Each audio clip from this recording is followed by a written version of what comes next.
Welcome to another episode of Mood Social and Dating Podcast. I was just saying how hellos and goodbyes are the worst thing ever for me.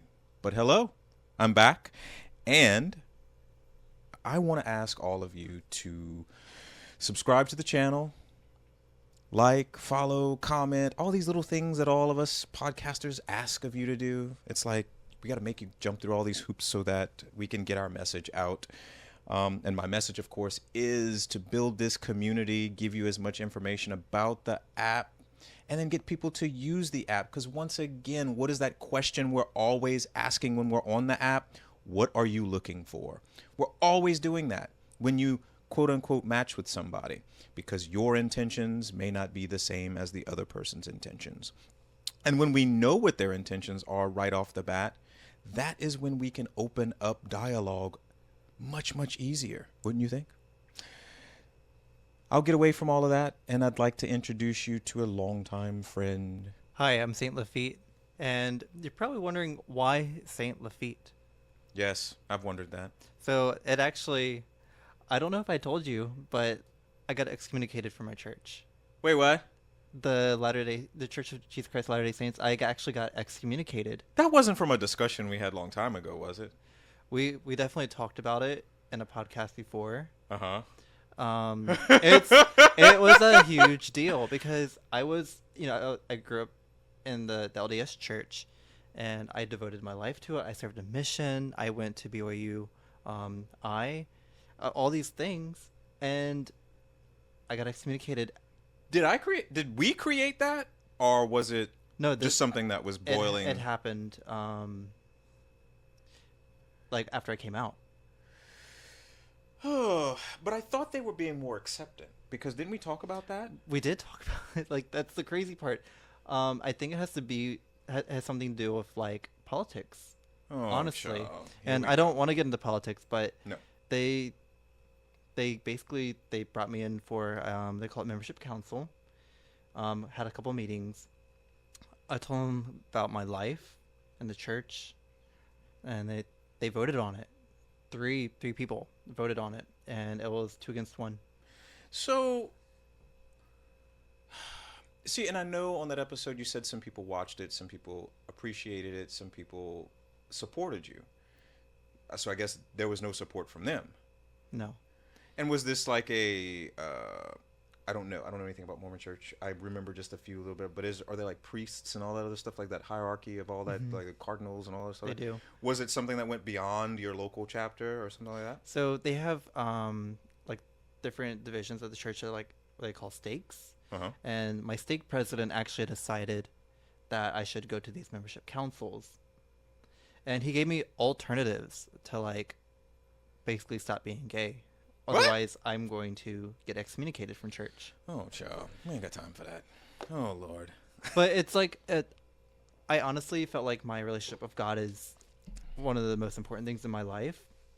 And so for them to kind of just push me out of church, it was really hard for me. Why I chose the name Saint Lafitte, like, wow, like you got pushed out of the Christian community, like why would you go for Saint? Mm-hmm. But in my mind, it's like just because I'm outside the church doesn't mean I'm a different person. I've always been the same person, whether you knew me as gay or not. I still felt like I was a good person. So Saint, even though it's self-proclaimed, I still feel like the biblically accurate version of a saint. Mm-hmm. So, and that also means that you don't even have to have these followings to believe in the things and still do good stuff and still have your faith. Am I correct? Because I think my mom's doing that as well. Because I don't believe that you should receive a title based off of what another man says about you. Like, I don't think a church has that authority to be like, oh, you're a saint, because we like ordain you as saint. But the one thing I also believed in with all these faiths, though, is if there's a higher power with all this calling and, put all this in place, then, as you just said, another person can't deem anything for you. That higher power is doing that, right? Well, I think a saint is more like if you're a follower of Christ or you do good in the world, then you're basically a saint because you're devoting your life to helping people, being kind and spreading the happiness. And you've been creating that for a little while, right? I mean, I feel like my whole entire life I've been nothing but nice to people, forgiving and helping other people. Good. I'm very cross. We've been friends. We don't talk about religion very much because I'm not saying that it's a controversial thing or anything like that. It's just if I don't have a belief in it and you have a belief, then why would we have that discussion? Why would I try to force the fact that I don't believe onto you, and why would you try to force your belief onto me? And but we still get along, and I actually really appreciate that.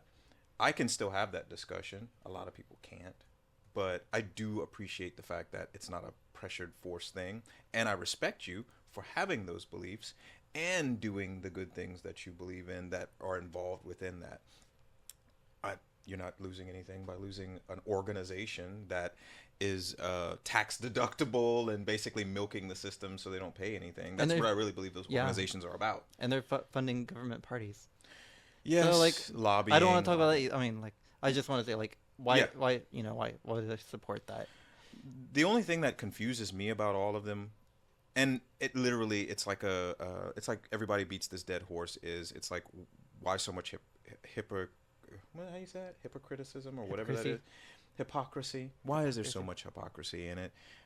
That's one thing I just never understand. You don't even have to answer that question. It's kind of rhetorical, but it does bother me, and I think that's the only thing that keeps me from it is because there's just too much hypocrisy, even from those that aren't following an organization.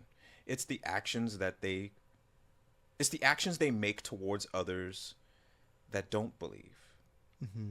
that I bothers me. Yeah, and the thing that I really wanted to talk about like is that that community that I had growing up in the church, being pushed out of that community all of a sudden was really hard for me. Hmm. And so I had a really hard time with adjusting to life, not going to church. And I felt like I needed that it's like some kind of community back in my life. I tried going to like a gay friendly church, and like they're kind, they're nice, but it really wasn't for me. Why is it gay friendly though? What denomination is it? It's just honestly, I don't understand like the idea of denomination. Yeah. But like so like when I see churches, I just think of like, oh, that's like a place where you go to learn about God and a like build the community of around that belief. Hmm. But the church I went to, it was gays who created that church, so it was for other gays to worship. Like, But did they all have different beliefs though? Like, was there hmm like one Christian, yeah, one Mormon, all this other stuff like that? I'll say it was different beliefs, and like it was just a place where gays Was would there go to. animosity towards each other that had all the different beliefs, or did they just leave that at the front door and they just were like more Yeah, supportive under that it roof? was. I looked at it more like a place where people would go to worship God Hmm. and then receive like some messages, like some good messages. No matter what God it was. Hmm. Mm. But to me, like that's not why I go to church. I don't go to church to worship. I don't. I just go so I can find a place of peace and community. I was gonna say community, yeah. And when we talk about community here, I'm gonna. What do you think? How do you think? Now, mind you, mood social and dating is all about socializing and dating and stuff like that. What? How does?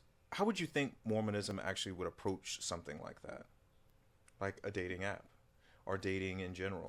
There's actually a dating app for Mormons, and it's not just Mormons on there. I'll tell you that because there are um, there are people in the app that I think are predatory. Um, Predatory, like pedophiles or something, no, or like as in like it's funny how we all so go to so pedophiles when it so like comes to a religion. lot of Mormon standards, like people with Mormon standards, they follow the law of chastity, which is they don't have sex before marriage. But Mm. you often get people in the app who are not Mormon who don't follow the standards.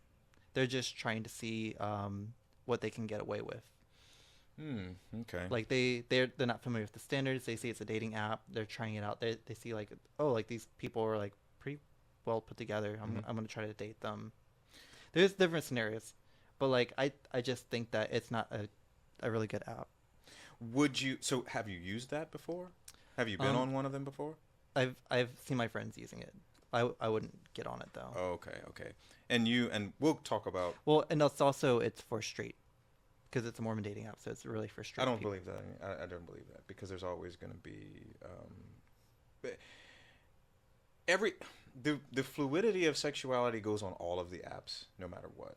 You might click straight, but it's gonna be something else most times. We find this all the time on all of them. We see it all the time Mm-hmm. on the apps. Even when you go on a gay dating app, you start finding straight people on there. So I just don't really believe that. They might be a niche app in Yeah. what do you call that? What do you call that? That word. That word. The concept of the app is niche for straight people, but it always starts turning into everybody It's is on there. But that's it's a big reason why I never use the app. It's like, what am I going to do? Create an account that says I'm a girl, but clearly the picture is showing me as a guy. Mm-hmm. Yeah. Oh boy. Well, we'll talk more about apps, but I want to get back to the topic of like me in the church, because a lot of my friends, like where I serve my mission mm-hmm. or like in the church, they always assume that I left the church, and it's like, no, I didn't leave it. I was excommunicated. This was not a choice of mine to leave the church. I was still going to church faithfully up to my excommunication. And then they will send me like videos of like temples and they call it Mormon messages back then. Well, what would happen if you just walk into the church? Even though you're excommunicated, what would happen if you just walk in there? They told me that, I can't speak on the pulpit. I'm not supposed to pay tithing or anything, which, I mean, that's what members do. Mm-hmm. That I kind of could just only attend it. So in a way, you could still get a sense of community there. Yeah. Being, But I can't hold a calling. I can't talk on fast Sundays. Mm-hmm. I can't ever hold what they call the priesthood anymore. So what stops you from going just to show face? It's just the whole fact that, oh well, y'all don't want to have anything to do with me, so why even show face? No, it's a sense of hurt. Okay. It's pain, and it's just like, if they send me these like lips or like TikToks, like more like LDS TikToks about like the temple, and like it's all bright and happy, but it's like, to me it's not, because it's like, this is something that you can't have anymore, because Oh, it's you kind of chose rubbing to be salt your in your yeah wound that they made. yeah, and in a way it's like, it's insulting, because So what are your friends doing about it then? Can't they speak up on your behalf, or can't they speak up in general? They're gonna. Are they gay though? no, my friends aren't gay. The ones that are still In the there. church, and the ones I think are in the closet, because like a lot of guys in the Mormon church come off as gay. I think they're like closeted guys. I think they're just trying to, I call it, enduring to the end, Mm-hmm. but like they're marrying women just so they can get to like heaven. Got a bunch of bards or beards or whatever they call them things. Good Lord, have mercy. But honestly, I will be honest. After a couple of years of leaving the church, I did feel better. Mm-hmm. How long ago was that? It was I started to look for a community elsewhere, and I found it in the ballroom community, and that's really where I noticed like ballroom's kind of become my religion. Like, it's something that I really focus my time on. I've helped become part of the community there.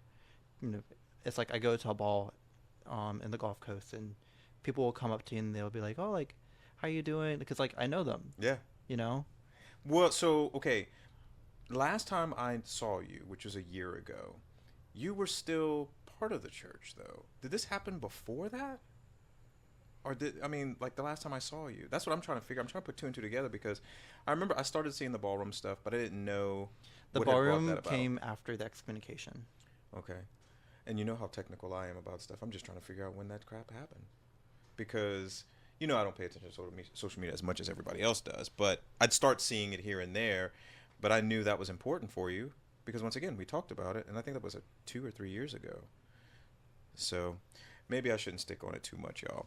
This is the reason why, the faiths and everything like that still confuse me. We won't bash it anymore. So you said ballroom. So when you did that, you're in Dallas. Mm-hmm. Do they have a community there in Dallas? Yes. I would think so. It's a Yeah. big ass city. Yeah, I'll say like the gay community is pretty big in Dallas. Probably too big for me. I don't like I don't like crowds. And you have such a shy demeanor. How did you get into that?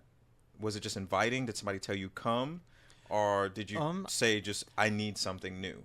Well, in ballroom, there's like parts where you can walk a category. But before I even walked a category, I would attend the balls. I would just be what they call a spectator. Mm-hmm. I wasn't part of a house at the time. I would just attend the balls. I would observe. you just go and be respectful Hmm. and support the community. Did you know anything about ballroom before then? Only from like Pose and Legendary. you know exactly what I was gonna say. Oh yes, I love that show. I love that show. Anyway, they've got something new that came out. What's the name of the new one? Legendary stopped. What's that other one? There is another one. There really is, because that Deshaun Wesley is part of that new one. And what's her name from Brooklyn? I follow Brooklyn, but she has a different name now. She was with the All I house that won season 3 on Legendary. all I know is Pose and Legendary. Oh my God, it's gonna bother me. I can't remember her house. Oh my God. Well, let me tell you, I'm actually belong to two houses for the Kiki and the mainstream. So my Kiki house is the House of Juicy Couture. That's the one. That's the one Brooklyn's a part That's of. what I was. Wait a minute. Wait a minute. Is that the same one? It How is. did you become a part of that one? It was. It was.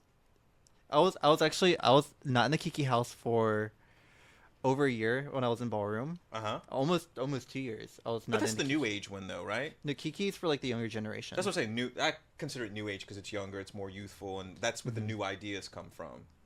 And then there's mainstream, which I'm in the House of Ninja. Mm. Yeah, kind of Didn't House they of get Ninja. eliminated like in episode 5, They, season 3? but I mean, That's the same one too. yeah, Then. same exact house. Expla- Actually, I know Dolores Ninja. Oh, She's the overall mother. Explain to me how that works, though, if that's a national thing. Or is it not national? Because I keep thinking of, okay, well, there's national. Maybe I messed up. Because I always think of something like an organization where you have a centralized one, the main one, where the people that you know, and then they got the little bitty branches all over the place. Is that how it operates? Or is So it's a little bit different. Ballroom started in New York. Uh-huh. They do have like a national point system, Mm-hmm. but there's also chapters. So I'm part of the Gulf Coast chapter of the House of Ninja. Okay. Now, the one that we saw on TV, the mother of that house, what chapter is she a part of? She's part of the West Coast chapter. Which ones are the most, I guess the most followed or the most known is probably. It really depends on your house. For example, the ninjas are like their best known in the Mhm. West Coast, even though it started in New York. Okay.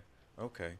Jeez. So how did you, okay, wait. So you were watching them, you were going, you were attending, and now you're part of them.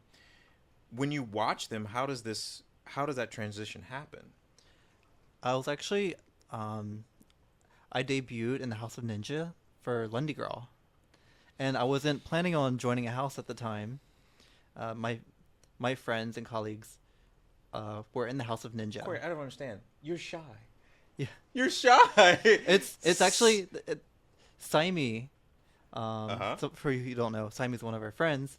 He was at the same ball, and I just wanted to go to the ball and walk that ball Uh-huh. for best dress. Let me guess. He'd be like, "Bitch, I'm gonna get you in this." But it wasn't Saimi. I was talking with the ninjas in the changing area, and I was really clicking.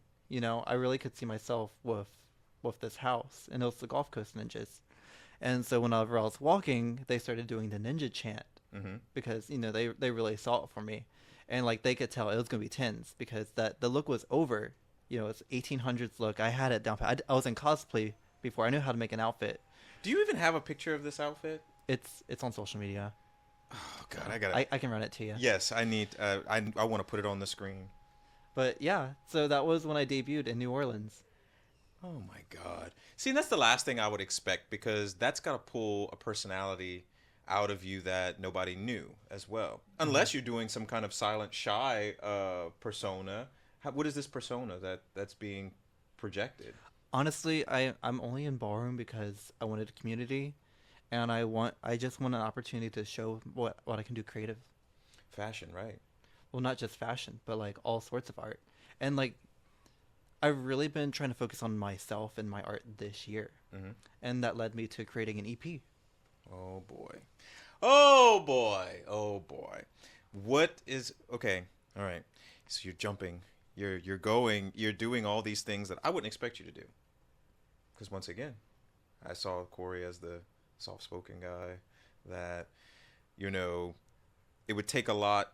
I would think a lot to push you out to do something so public and I would say mainstream. Is that mainstream? You would think? Hmm. So tell me about this EP. So it's a 3-song EP. First song's in English, second song's in French, third song's in Malay. They are describing different aspects of my life. So why French and Malay? Is that part of heritage culture?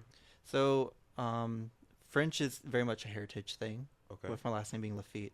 And then Malay, I just felt like I needed to reach my friends in Malaysia in a way, Mm-hmm. just because I can speak the language, obviously, but like, Okay, so but how are you relatable to Malaysia? Is this somewhere you've lived? Is it you've got friends there, so obviously you've been there or something, mhm. or they've been here Well, I served my mission there for 2 years. with the Mormon Church.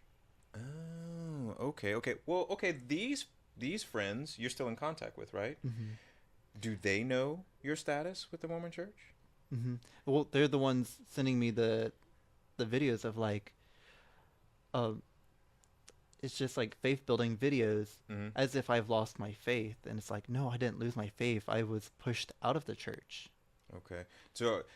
So, hmm, okay, okay. But But they're with and they're still your friends though, yeah, right? of course. Oh, Like okay. I do miss them and talk to them from time to time. Do you plan on going back out there, or do they ever come Hmm. visit here? Actually, I really want to attend the Rainforest Festival, What's the and Rainforest Festival? it's like a music festival in Sarawak, Is it just Malaysia. Malaysian music, or is it kind of like a national type of thing? Honestly, I'm not sure, but I do know they have local artists Hmm. perform there. Is it because maybe that's relatable to Festival da Querian that we have here in Lafayette, where I don't know if there's maybe I'm wrong because that is just bringing all the cultures together into Lafayette. So I don't know if that's the same thing as it. Is it similar to that? I haven't attended it, but it's something that I definitely want to be a part of in the future. You can because you put out an EP. So how do they have? Do they know this? No, not yet. Oh, I mean, no, they. I did contact one radio station in Malaysia, but that was it. Uh huh. What would happen if they would they recognize you if it just played out there? Would they even know without seeing? Yeah, probably not. Do they know about Saint Lafitte, or do they only know It's Corey Shakori?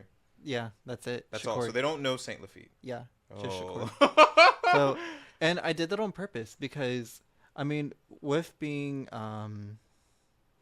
gay, Mhm. it's not really accepted in Malaysia. I don't understand that because it's 2024. Well, Like gay is mainstream. Malaysia is very traditional. Mm. That's the best way to describe it. And so I have to be careful with my music because I don't want to get banned like Lady Gaga. She got banned in Malaysia. Hmm. Are you serious? Yeah, This Born is This Way got her banned. and that was a long time ago. Yeah. I mean, you would think that the way everything is out there, the internet, the kids are all picking up stuff, and then of course the newest generation, Gen Alpha, they don't. Well, Gen Alpha is probably too young, but Gen Z though is more of a melting pot of. They're the ones that brought in the whole fluidity. So why does that even matter anymore? I mean, do you question them at all about I mean, how they accept these things? of course, but I can't be too open about it either. Because even just posting on social media can get you banned. Not with your friends though. Yeah, I mean, just talking amongst them is fine. Do you think that that's going to change anytime soon, though? Probably not. Is that Asian culture in general, though, or is that just It's just that based on region. region? Because I don't think South Korea had that issue when I was out there. Japan, I'm unsure of. I didn't spend enough time in Japan. China, probably definitely They not. they do have a ballroom community in Singapore and Malaysia, but they have to be very careful. Oh, so they wouldn't Yeah, be able to like post a social media post and say, "Oh, come out to this," kind of like what you can see. they have to be very careful, and that's all I'm going to say. Wow. I don't want to get too much into it because I also don't want to expose them for other things too because Oh, they have to protect their community. so that's definitely a very. Do you think that's like a life and death type of situation? It's very much the 1960s. Oh, so it's a lose your freedom type of thing. Again, I don't want to talk too much about it Gotcha, just gotcha. because. You know how I am. I'm full of questions about that. It's just Yeah. when I don't understand something, I want to dig into it and figure out what's the root cause of this. And do you think that falls back to not just tradition? Do you think it falls back to just religion? Yes, of course. And again, I don't want to I know. bring up the specific religion, but I know. I know. I know. Oh, jeez. That's why I don't get it. That's why I don't get it because yeah, they all teach you to love each other, to embrace, or what's the one that's be, or you be who you want to be, or be who you are, be genuine. And all of a sudden, when you are, then all of a sudden, light fire, and I start thinking of all what the days of Bloody Mary and all yeah, that stuff in England, which is crazy. Maybe I'm thinking about wild stuff, but at the same time, it's not yeah. good. But like whenever I do produce like my Malay content, I'm trying to do my best to be as respectful as possible. And again, like it's my second language, Hmm. so I do want it to be respectful. So now the French heritage part. So Where's that come from? so I don't claim French as my second language, even though like we grew up speaking like broken phrases like oh like I got buku like like everyone knows like Lanyap, I got some yeah. lanyap. Oh my god. But even though like we mix a lot of French words in like our streets, rue and avenue. How does that translate to why you're out in Dallas? Because none of that, is there any of that culture out there in Dallas? No, not really. We do have a lot of people from Monroe Hmm. and Shreveport. Isn't that South Arkansas? I make fun of North They Louisiana. it's funny because like a lot of people from like Monroe and Shreveport do take pride in being from Louisiana when they're living in Dallas, Okay, okay. even though like it is kind of like over the border of the state line. I don't think anybody that's down here in Cajun country even recognize much of what's going up. That is such the cultural difference in Louisiana. That shift of, I mean, is there any French heritage? Even though In Texas, no, in North Louisiana is what I'm thinking about. honestly, I've never really stayed there, so I wouldn't know. I would ask the people that come from Monroe. It's like, okay, what culture is really up here? Because it's heavy here, of course, French. Even though we have a lot of Spanish culture that's coming in, but the heritage is all French. So, but I think that's also dying here too. It is dying. The French Creole language is disappearing. Hmm. That's the boomers dying. They spoke that too much, didn't teach it enough. They spoke it Well, to be as a hidden language away from. French was actually outlawed at some point Where? in Louisiana. When? I Of believe. course, probably when we were not in No, existence. it was way before time. Oh Jesus! I didn't know that. That's something I didn't know about. Yeah. Now, back to. I have to think about something that you said, but go back to your music. So the first song is called Combat, and that was actually inspired by the ballroom community. The words that you hear the most often, because it is repetitive, Mm-hmm. it's kind of like a chant. It's talking about combat and tit for tat. And the reason why is Tit for tat. tit for tat. And when Why you hear are the we word, fighting like this? when you hear tit for tat, you're thinking fighting. You're nitpicking. Yeah, yeah, yeah. In ballroom, the panel, the people, it's competitive. There's going to be nitpicking. Mm-hmm. And so, like my first 2 years in ballroom, when I first started walking, like maybe it was tense, but after a while, I think they got tired of me. They started to get nitpicking. They didn't. There's people who came from out of state. They didn't want to see me walking on that floor, and What happened to this sense of community and support? I'm pretty sure Or is whenever it because of competition? I transferred over to a category called GNC, What is as that? dressed. So GNC stands for gender nonconforming, Okay, okay. and I would say it's new to ballroom. It's something that wasn't there traditionally, and ballroom is also traditional. Yeah, yeah. You're either male or female. Mm-hmm. There's not really in between.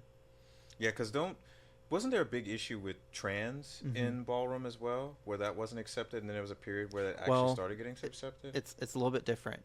So there's realness category, Mm-hmm. and you're kind of just trying to see like who's the realist person, like who's most like a female, who's most like a male. Oh. I don't want to get too much into ballroom, like because there's so many podcasts, so many people explaining it. Mm-hmm. I don't feel like I'm yet in that position where I should be the one explaining it, because you have house mothers, community leaders, who do such a great job explaining it as well. Mm-hmm. And it is an underground community. I don't know if it's underground if they're doing mainstream and they're making TV shows like Legendary, and then Pose came first, and that was to get the attention of, hey, we need to be recognized, we need to be respected, stuff like that. And then Legendary was just to show the competitive nature and just get more awareness for it. So I don't know if this is underground as it used to be. Well, let me say this. Not in the United States. Do you know where you would go to find a ball? No, no, I wouldn't. I think I'd have to know somebody. I'd probably have to say. So it's like that kind of underground. Okay, is that just? But do you think that's for protection, or is that just keeping the community close? It's protection, but it's also comes back to it's traditional. Most ballroom events I hear about are on Facebook. Really? Yeah, it's because the ballroom is ran by an older generation. Could you just type in ballroom and then it will actually show all the groups? No, I don't think so. You'd have to know like House of Ninja or like Juicy if Couture. Usually you'll like meet someone, they'll send you an invite to a ball on Facebook. So I couldn't just go to like downtown to one of the clubs and be like, "Hey, where's the ballroom event?" They wouldn't. If the club doesn't know about the venue, they wouldn't be able to tell you. Nope. Oh, geez. Okay. Well, then it is kind of underground then in a way, and I didn't think about that. I really did. But back to the song. Besides like the tit for tat and the combat, it's really about you fighting for your place on that floor. Yeah. Okay. I need to see this. And towards the end of the song, I start chanting other things like "work it like an acrobat," "approach that panel," "diplomat." Because when you approach that panel, you are speaking. A little rap. You're speaking for yourself. You are the diplomat of you, and you become a diplomat of your house. Okay. Yeah. I've got a TV over here. Can we see it? Yeah. So you can. No. Here. You got the remote. So bitch. it's combat. This is actually I created 3 lyrical videos. Whenever I released my album, and they all have different themes. I think that thing goes into like a mode where it kind of doesn't do anything. Okay. And before I start this, I gotta say, combat is one of those concepts that I came up with, Simon. It is based off of Mortal Kombat. It does have that video game feel to it. You'll hear sound effects that are inspired by video games. You know, Simon didn't tell me this shit. You must have told him. Don't tell Tim nothing. Oh, Lord. Oh, here we go. Uh-oh. So it's almost like you're in a practice menu, right? Mm-hmm. Choose your opponent. Well, this is the practice mode. You see at the bottom? Yes. So it's kind of like you're playing with the controls, trying things out. A warm-up? So it's not really like a performance, so to say, but you're kind of like looking at the characters moving. Yep. And then you have your lyrics in the corner over here. Combat is just like the first song on the album, so I really wanted to focus on it because each song has a different story, a different backstory. Okay. Shit. So wait, I gotta ask this: is this something that they could play at a ballroom too? Technically, yeah. You can vote to this.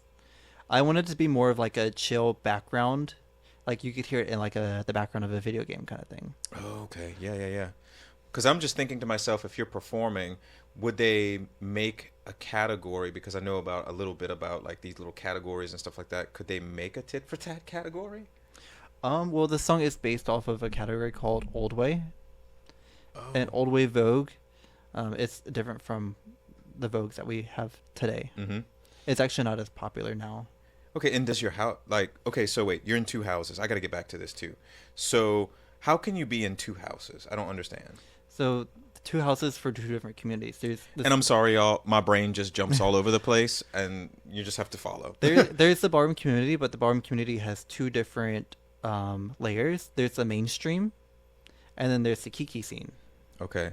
So you think is the mainstream like the traditional one? Mm-hmm. Mainstream was the original ballroom community. Okay. All right. So you can be in a house for the old-fashioned one, for the traditional one, and then for the kiki, you could be in a different one, and they're not going to have any qualms with that. Correct. Does one cross over to the other, though?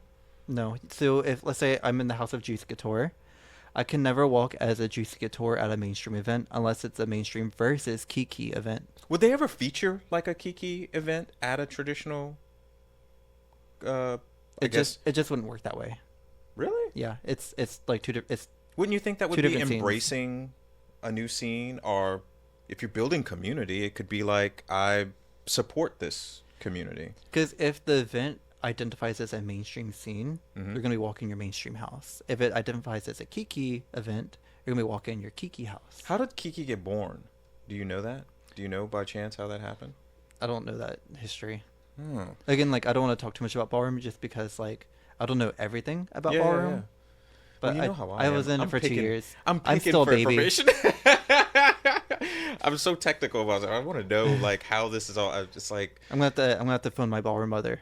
no, where are they at? Hello, he knows some famous people that I need to hear from.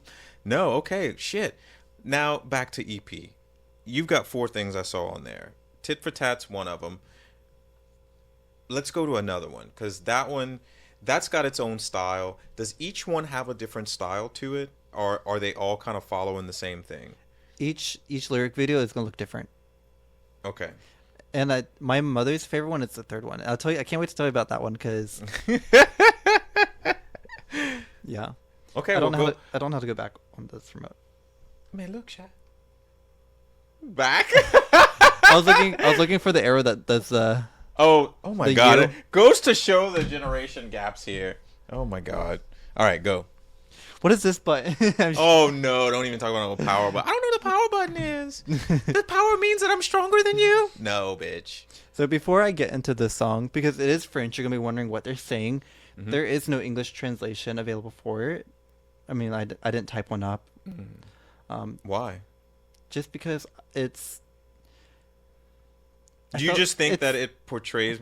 Okay, so maybe I need to know the background of it, because then I almost want to say, when there's no translation of French, because you know how people say, "Oh, I like French music." They're like, "Oh, because it's so romantic. It's this. It fits this.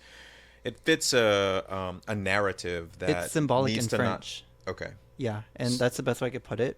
The original song that I wrote for this, like the lyrics were originally in English, Oh. and it's really the theme of the song that I changed it to French, because 31 Potions is reflecting 31 years of my life, and it's you every Wait, year. bitch, you 31?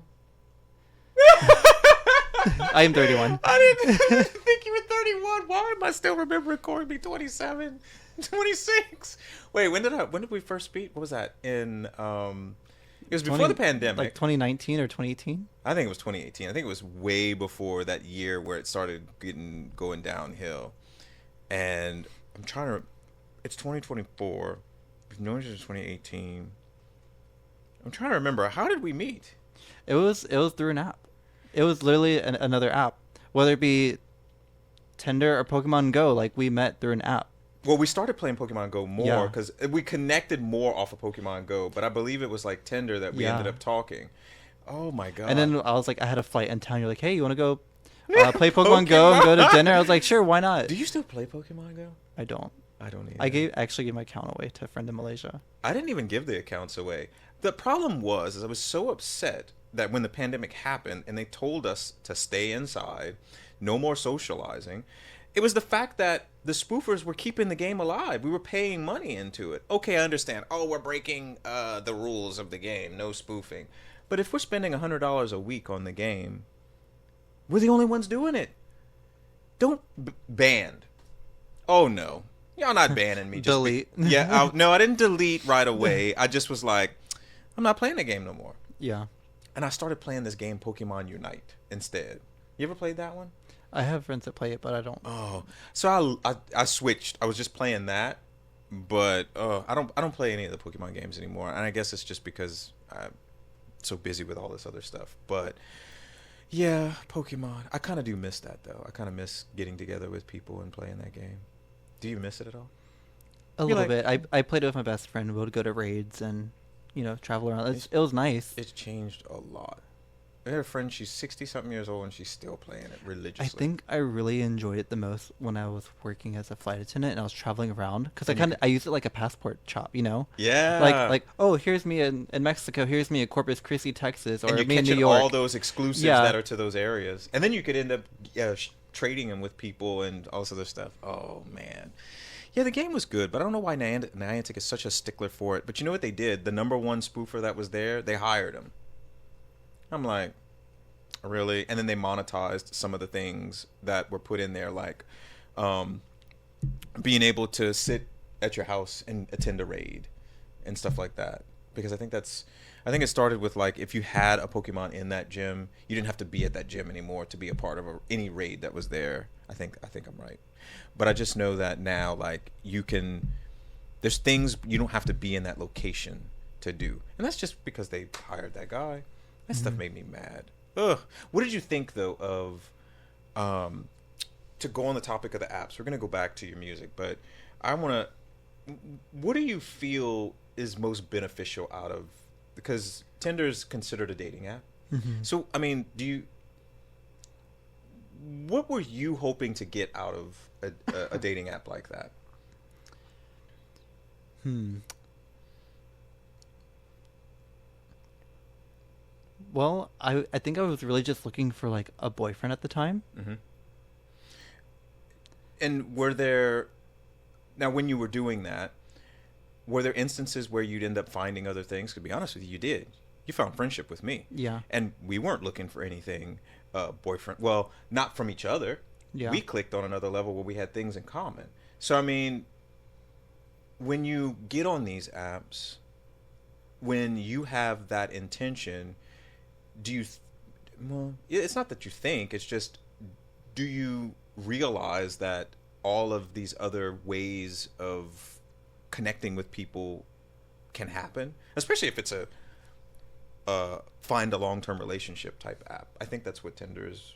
What I felt like with Tinder is like I felt like there was only so much you can do in the app Well, yeah. because like you if you match, you can message each other, and I don't even remember like if there was like a photo gallery or anything like that, but it just Well, no, felt so limited. you see all of that. Like you can still see a bio, but then you see that information.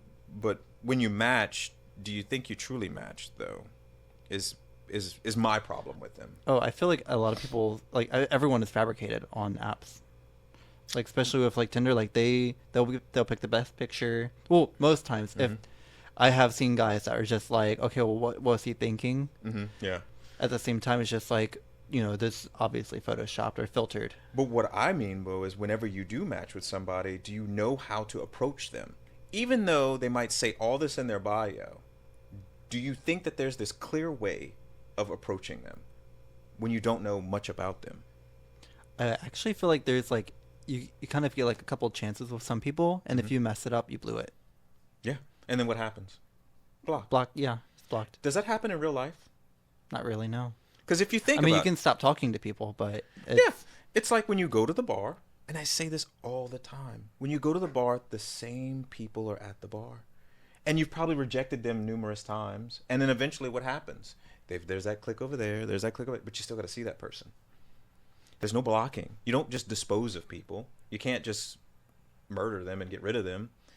Um, but my point with, say, like Tinder is when you match with people, and this is where I'm talking to the audience now about mood social and dating being the app that answers that question of what you're looking for. Because that is normally what you're going to ask somebody when you feel like, oh man, we're hitting it off. Well, what are you here for? That happens all the time. and then that's like the deciding moment. Yeah. And if you say, well, I'm looking for a hookup and this other person's looking for a date, I'm looking for someone just to chat with because I'm about to go to sleep and I just need to get thoughts out of my head.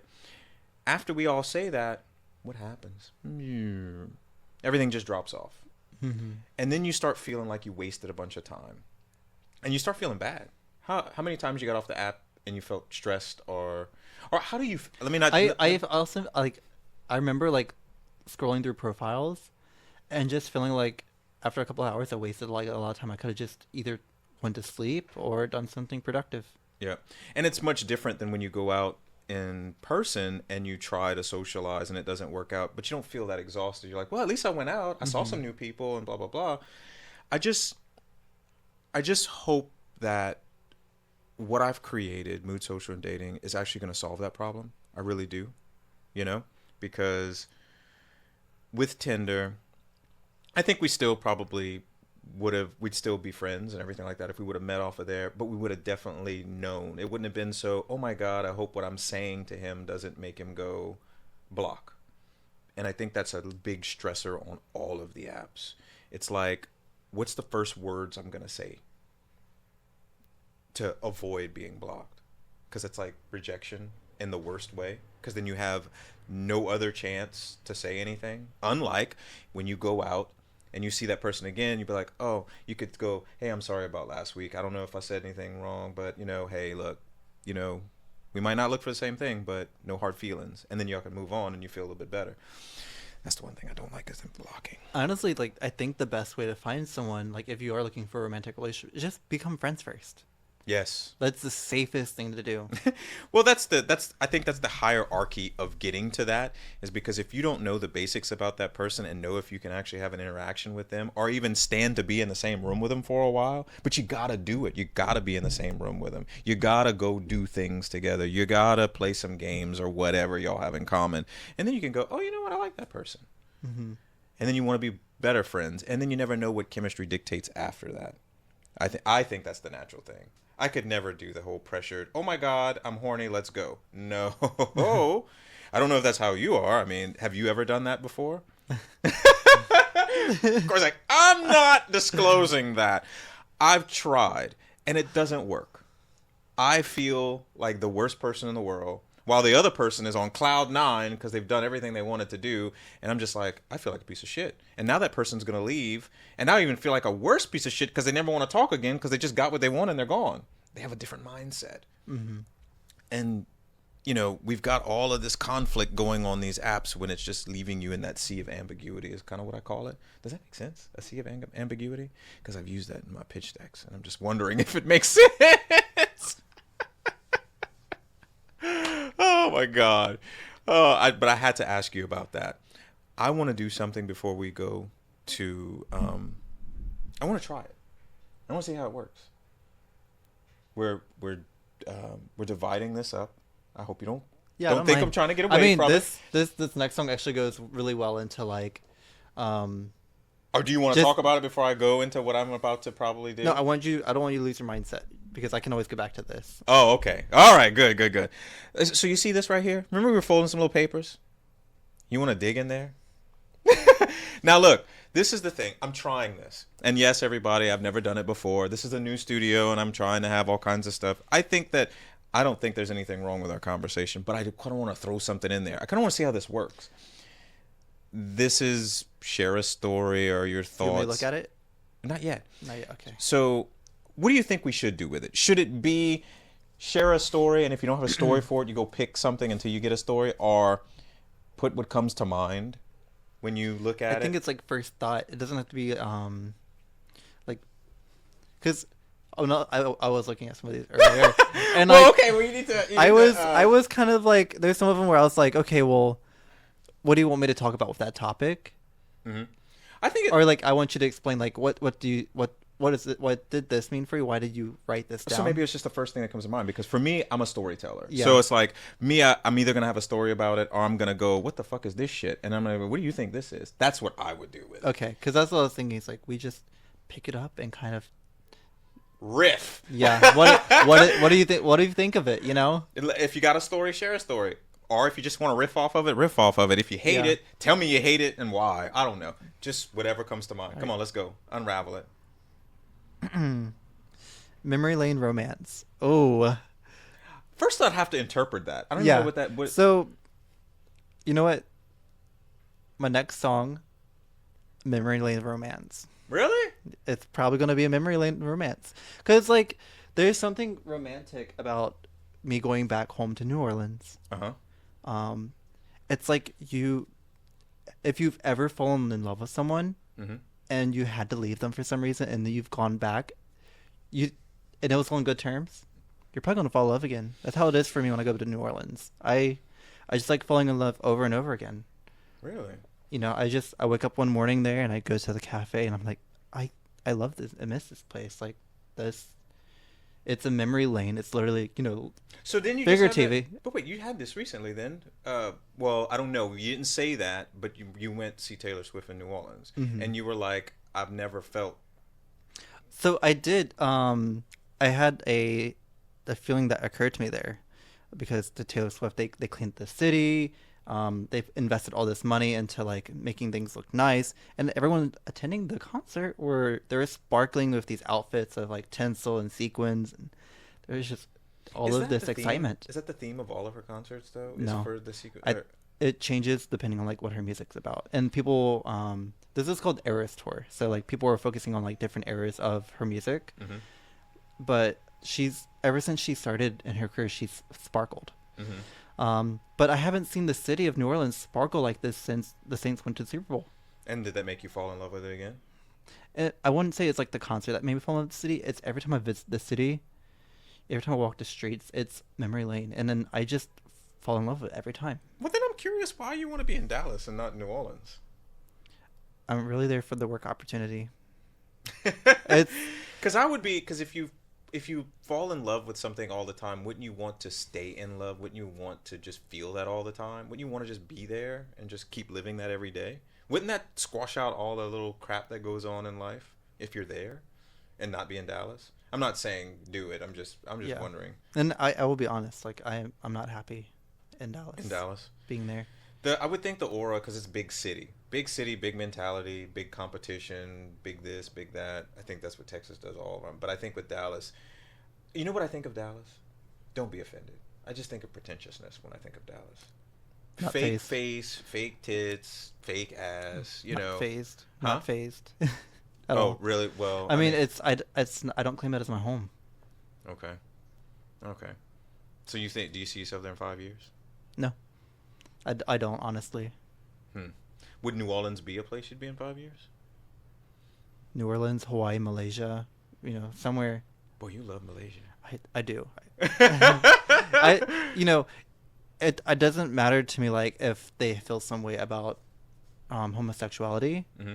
I just love Malaysia. I love the people, the food. I love if I lived there, I probably would focus most of my time on like forest restoration. So I remember being in Singapore once, and Singapore. Explain to me the difference between all of Malaysia and Singapore, because doesn't Singapore have its own separate culture from outside of all the rest of Malaysia? Singapore is its own country. But it's still. But isn't it considered Malay though? Well, their national language is Malay, Yeah. but most of the country speaks English, Cantonese, Mandarin, Because and some Malay. I do think it is kind of the touristy because they try to keep it for all the tourists and stuff. But I thought originally it was more Malaysian than it portrays itself to be. And now, mind you, there's some There, other issues with yeah, Singapore, but there is a lot of Malays there, okay. but the government is diverse. So when I was there, aside from it being clean and beautiful and all this stuff, I just got a good vibe from it. And I just would think the rest of Malaysia would be that way. Is it that way? Or is there just something about Singapore that's just not portraying? They're completely separate. Okay. Yeah. Okay. I was just curious about that because I mean I only been there once. I did like it. I didn't go outside. I didn't go into Malaysia and stuff like that. But that was my perception of maybe that was the representation of the rest of it. So, say Tim, you're stupid. I will say Singapore did inspire me to like work with the airlines because I loved how structured Singapore was, and I felt like being with the airlines, you have all these rules and regulations, Hmm. and so I got used to that structure. It's So wait, you said the airlines. How long did you work for airlines again? over 7.5 years. Why did you leave the airlines? Well, Because our benefits free, everything's free to go, free flights. I had a good job opportunity that I wanted to proceed. Okay. You miss it though? Of course, yeah. Because you could go to Malaysia for free. Well, really cheap. Okay, you're paying the taxes. I think that's what it is, Yeah. or something like that. And which your tax is like $80 compared to a $5,000. Every time I had to fly to South Korea, every time. Now, mind you, yes, I flew business class. That was $7,000 ticket. Fuck no. Oh my god. Oh Lord. Okay. Wait, I don't want to get distracted off this. You were gonna talk about 31 Potions, which yes. is a French song, originally written in English. And what my writing in English, I was kind of sending a message about ignoring haters and just living for yourself. But do you think that's possible when there's so much around?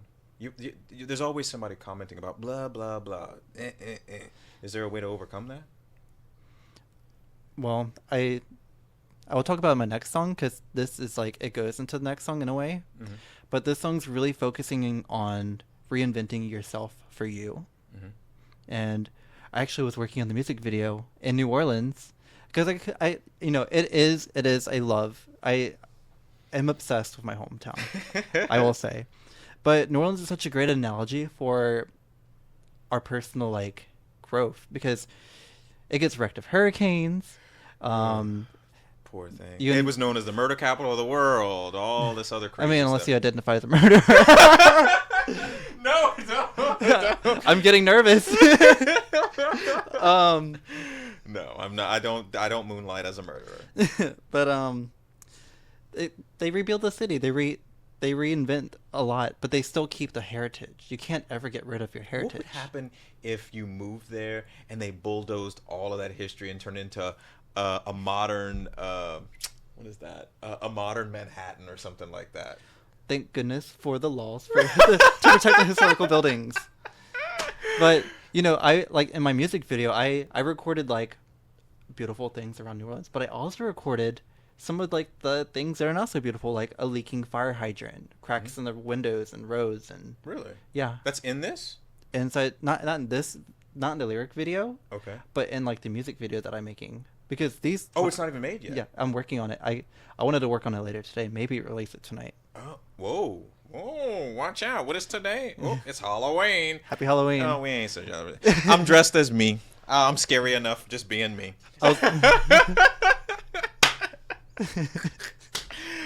Oh, but so go back. French, New Orleans, the love for it. And then what do we have? Memory Lane. Is this? The one lyric that didn't really change too much when I translated over to French, in the English version was like, open your mind, like open your heart, and like don't neglect the flowers.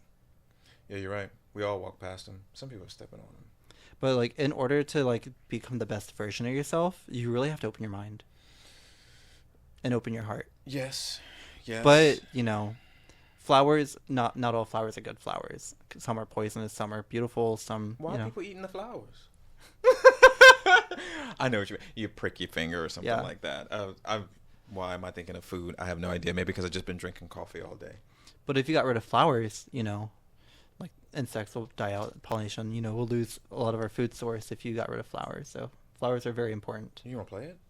Yeah. I'm not going to understand it. Is going to be the thing. Are you going to be Yeah. translating Well, for so me? I'll show you like Are there subtitles? I don't like to translate just because like it takes away. But I mean, if there's some things that I feel like I'm like inspired to translate, I'll let you know. Okay, so as a person that doesn't know any French at all, I know, what is that? Merci beaucoup. I don't even know what that is. Is that Thank you how very are you? much. Oh, thank you. Oh, see, look, I just don't know. We learned French, but I did not Yeah. retain any of it from when I was a kid.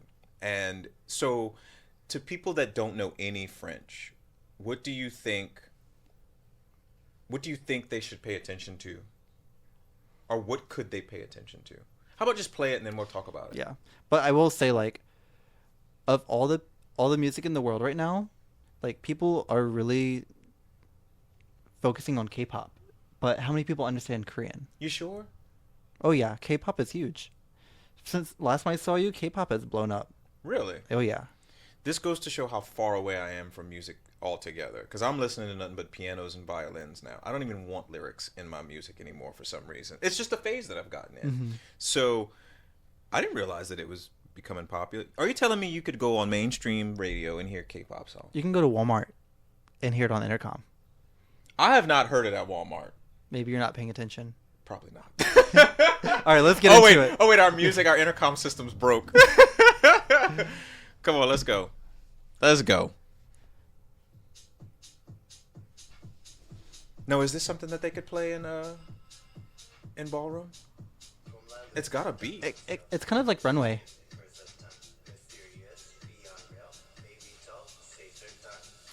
Who's saying the lyrics? It's is that me. you? Yeah. So when I recorded this video, Bitch, you got a whole different personality I don't know about. this, like the letters, they were computer generated, but I put them on a little screen on my phone and put it behind a crystal ball and recorded it. I even If you had the TV lit up enough, you could actually see like there's like little ambers and Well, I'm reflections of seeing. I'm candlelight. seeing a little bit. Yeah. Yeah. So,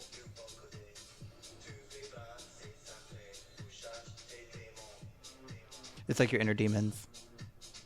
well, I knew that word. There's that French. What are you saying? What is? Okay, so we talked about that. There's this falling in love and also this stuff like that. Is this part of the theme of this 31 potions? Are you trying to make somebody fall in love with you, or is something making you fall in love with it? So Because I don't know French, so I'm trying to figure it it's out. not about love between people. It's about reinventing yourself, but Okay, for the you did say better. that. You did say that. It's more like self care, but not self care. Okay, I don't know anything about self care, Corey. You know how I am. I just work and I'm crazy. Because you're just. I've been criticized before of like changing up my name, changing up my brand, changing my look. Just changing. Mm-hmm. And maybe it comes off as fake, but as an artist, I see it as reinventing myself. I always thought of it as you finding yourself, finding what ultimately works for you. That's what I thought. I mean, I might be wrong, but if you're telling me, embracing, you say change, then that's just something that most people don't even think of. I'm trying to think of myself. Maybe I've done that subconsciously and not even known it, going from automotive and then all this other stuff, and now I'm doing a social dating app, but I'm not even social. Maybe it's my way of trying to be social. I don't know. Or maybe I'm just trying to fix a problem. And is anybody like in your life talking about like what you're doing in a negative way? No, I don't have. I'll tell you this: I don't have very many people in my life anymore, because I've naturally, in my 40s, made intentive decisions to keep those people out of my life. That's why not too many people even know me anymore. That's why I don't know too many people anymore. So in the development of this app, Mm-hmm.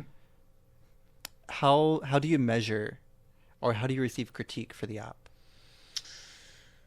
So you know how I am. Hey Corey, download the app. Tell me what you think of it. In there's feedback features and stuff like that. Right now, I don't get too much of it. I literally directly ask people, hey, download it. Tell me what you think.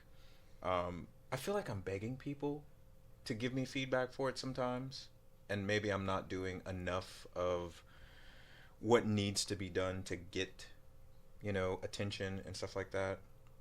But the only thing that I am doing is just, hey, friends, people that I know will give me some information, whether it be good or bad. That's all I've been doing. Is there something you think that I should be doing, or there's probably no right or wrong answer to that, is there? I just think like yeah, you have like when you feel like you have something good Mm-hmm. and like it's good, Mm-hmm. I feel like you should not like ignore the negative things, Mm-hmm. but you should look at the good things and see how you can continue to improve.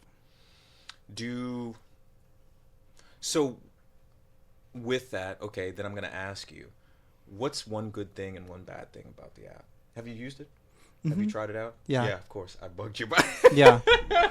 Honestly, like I'm really excited about like the game interface, how you can like compete, like not compete, but like you can communicate through games with other individuals. Do you know there's some people that don't understand that?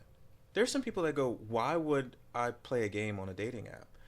But think of, now I don't know for you, but for me, when friends used to get together, we would sit at a big table downstairs in that living room. This was with my ex. And that was the greatest thing about the ex, is he brought all kinds of people and we'd play board games. I didn't know none of them. I knew him, and that's it. But then I learned everything about everybody else and made friends with, and guess what? That's how I made friends with Simon. Not even friends with my ex anymore, but I'm friends with Simon. But we played games and we realized what kind of people we were, and we liked each other. And what's funny is we did not communicate that much when I was with my ex. But after we broke up, me and Simon became really good friends. Really, really good friends. I don't know how that happens. And I really think playing these games with people in a digital form on a social dating app can create these connections just like it did downstairs with me and Simon. I don't see how people don't understand that. But maybe it's because people are so used to swipe, block. And what is that? That's a predatory. That is a predatory feature of all the apps, preying off of bad habits and the gambling addiction of people. With these chances. Oh, chance to match. Oh, yay! And you get the little, hey. I think that's gambling in a way, Mm-hmm. and that's what I don't want mood social and dating to do. So the games is gonna be like a thing that I really hope people enjoy. I'm glad you Yeah, see that. and like that's why I point out, because I feel like looking at the things that I consider to be the flowers of the app, which Mhm. would be the game. Like I really think that's like the flowers. You know, that's it's necessary for the app. Yeah. It's what's going to keep circulation. Have you seen that done on any other apps though? I don't think I have. Because I mean, I know Facebook Messenger had something similar to it, but it's Facebook. You know, it's well, yeah. So I'll say this. Recently, I got back on Grinder, and because I'm a stickler for this. Did you know Grinder last year? Last year was a Chinese company up until May. In May, they pitched, and to get this SPAC money, they needed to become an American company. And that American company, it happened, they got $2.1 billion. Now, if you looked at the pitch deck, we're pivoting a little bit here. Hopefully hopefully I don't lose you, but I'm just giving you some information that and most people don't know. And I love telling this information to people. But they sold themselves off. And this is Grinder. This is a gay hookup app. Everybody knows it. The that little sound that people are, oh, this motherfucker's gay and he's looking to fuck somebody. That's literally all people thought of. They're trying to portray themselves as a LGBTQ plus community that embraces each other. Do you get that from Grinder? Have you been on Grinder at all?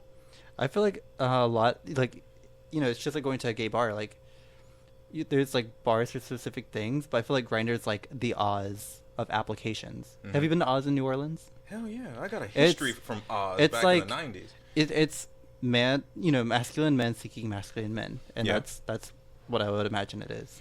Well, they're trying to portray themselves as they embrace everybody. That's gay, lesbian, the allies, everybody. But when you get back on it, that's why I got back on it. I got back on it because I wanted to see, what did you do with $2.1 billion? That app has not changed. It's all little dark squares, sending feet and dick pics to everybody. And that's it. And it's gay. And then you see all the same shit on people's bios. No fat, femme, Asian, all this other bullshit. If they wanted to do that, they'd fix them problems. They'd have a solution. And it's just the same shit. Now, mind you, what I'm seeing a lot of more on there, well, I'm not on, as of last week I got off because I transitioned and I went to Scruff because I need to see what they're doing on Scruff. Scruff's changing. So what Grinder is, what you see more on Grinder is you see more trans people. And then you see straight people on there looking for only trans people. So there's that shift, but that's the users shifting it. But as far as the platform itself, giving users what they need to better connect, it's just not happening. So I'm very curious. How did they get $2.1 billion? What are you doing with $2.1 billion? A friend said, oh yeah, they went on vacation, they bought new houses and some cars, and I was like, what the fuck? I'm glad you brought up Scruff because, like I always said, like Grindr's like the Oz of of applications. Mm-hmm. And yeah, again, if you don't know, Oz is like a gay bar in New Orleans. Mm-hmm. It's one that's been. Wait, are they closed? I don't know. I didn't go. No, but I think they were closed last year when I went because I was doing research for the app there, and I walked and I saw boards on all the windows. So I don't know if that was a temporary thing. Hey, if anybody's watching and y'all know, let me know if Oz is still open. I could probably look it up on Google, but I don't know if that's going to be updated. But what I was saying is, when I think of Scruff, I think of like otter, bear, like the hairier kind of men. Yeah, Or like yeah. They have facial hair. But that's what that's Good, intention that- was. It was that's- for that niche audience. It's like its own gay club. Hmm. But do you know what the people that are on Scruff are better, more decent human beings? If you ever notice, I've never been on it. well, so I'll show you because I'm on it now, and what it's done is I just don't know the audience it attracts. This is a beautiful app. Look how beautiful that is. I like it. It's aesthetically pleasing. And when you look at it, it just looks clean. It's not cluttered and everything. But this app has decent people. Yeah, okay. Scruff is still primarily hookup. To be honest with you, yesterday somebody said, "Why are you on here if you're not looking to hook up?" And while I was typing an answer, he blocked me. So wow. I mean, So you people, still have that crowd, the hookup culture those crowd. people are still there. But nonetheless, it leans majority decent. And you can actually find some conversations on here. You can actually make friends on here. I've made 2 friends off of here and off of Grindr. I don't have anybody in my life anymore from there, which is odd. So in a way, I'm kind of like, Grindr's become disposable. That's the app that you're just disposing people on. It's like, oh, I met you, thank you, I got what I need out of you, bye. Scruff is kind of like, I can still make some friends off of it, but then, oh my God, they still want to fuck me. And I don't like that. I don't like the pressure of that. I really don't. And with that, that's another thing. Like, of course, I'm going to pivot to Mood Social and Dating because guess what? These are the reason why I'm on these apps right now. It's because I'm trying to figure out how I'm going to make a better app. You can just go just friends, and boom, you solve that problem. No more pressure. No more, I got to worry about them trying to get in my pants, because you're both defined exactly what your intent is. I can't help those that are going to be deceitful. You can't. I was gonna ask. So it's like, well, what do you do about the one who's like Look, saying like, okay, I'll be just friends, but he's really hot, and Child, you can't defeat that. But remember this. Do you remember that little badge, that little bar underneath the photo on Mood Social and Dating? So like, if I go back into the grid and I click, oh wait, that's a brand. So, sorry guys, I'm showing him the app. I'll put it on the screen. But you see that little bar right there? This is the beauty. So that's a badge. So when you click on those badges, all that's going to automatically happen. So as you use the app, these badges are going to start generating. People that you're connected with eventually are going to be able to just rate your profile. So and rate doesn't mean he's a piece of shit, but it's no negative stuff. It's just going to be, how was your interaction with him? We noticed y'all met. Blah, blah, blah. Because, of course, if you're doing geolocation, if you give us permission to use your geolocation, when you 2 meet, we'll know when y'all met, and then we'll just randomly go, hey, y'all met. How did it go? Mm-hmm. Rate 1 to 4 stars. These little ratings are going to generate badges. You won't even know what your badges are. Everybody else sees your badges, though. And so, to answer your question again, hopefully the badges will tell you the authentic people, the people that are lying to you and trying to deceive you. And we're not going to have bots, because bots are made by the companies. I hate to say it, they're made by the companies, because nobody is going to hack into a server and create all these little automated things. They're not doing that. I think that's all a figment of whatever. I learned that 10 to 15% of all the profiles are bots, and it's to keep you swiping. I've studied it a little bit. I can't say I have hard evidence, but when you create these bots that and you're gambling, swipe, swipe, swipe, swipe, swipe, but you got to pay for more swipes. Like literally, if you have bots that keep hope alive, then you buy, and all of a sudden, all the people changed. You know that the company did that. They generated that. I'm tired of all that. Do you get spam calls all the time? Yeah. Why do I get spam calls from Baton Rouge numbers? My work phone is like the worst. Unfortunately. It doesn't make any sense. It's annoying me. So to detour, that authenticness and people trying to, what do you call that? Not buck the system, but I guess that is buck the system, where you put something in place and they try to break the rules or whatever that is, that badge system. Because if you go in and you see that it's generating badges that say that I hate to say, there is a ghost on there. You get a ghost badge. Ghost badge means, hey, you ain't been following through, But in a way, it's a fun way of saying it, Are you saying ghost because you want me to segue into my music video? Well, I don't know. I mean, you showed me this one. There's another one? Well, I'm currently working on the music video for 31 Potions. Like I mentioned, it's going to be about New Orleans. Uh-huh. And while I was there and I was going over, like, I just went in the morning, okay? Like 6 a.m. into Jackson Square. I was Are recording you about to myself. really talk about a ghost? Yeah. I was recording myself, and when I got back home to look at the footage, I noticed something move in the background. It was not a rat, but I did have a video. I did have a video of a rat Was it a moving. rat or a bum? No. I actually had a video of a ghost. What I believe to be a ghost. You know I don't believe in no ghosts. I need to see this. Where's that? So, do you want me to send you the video, or do you want me to just show you here and you can play it? No, show me here. Okay. And then send it to me. And then...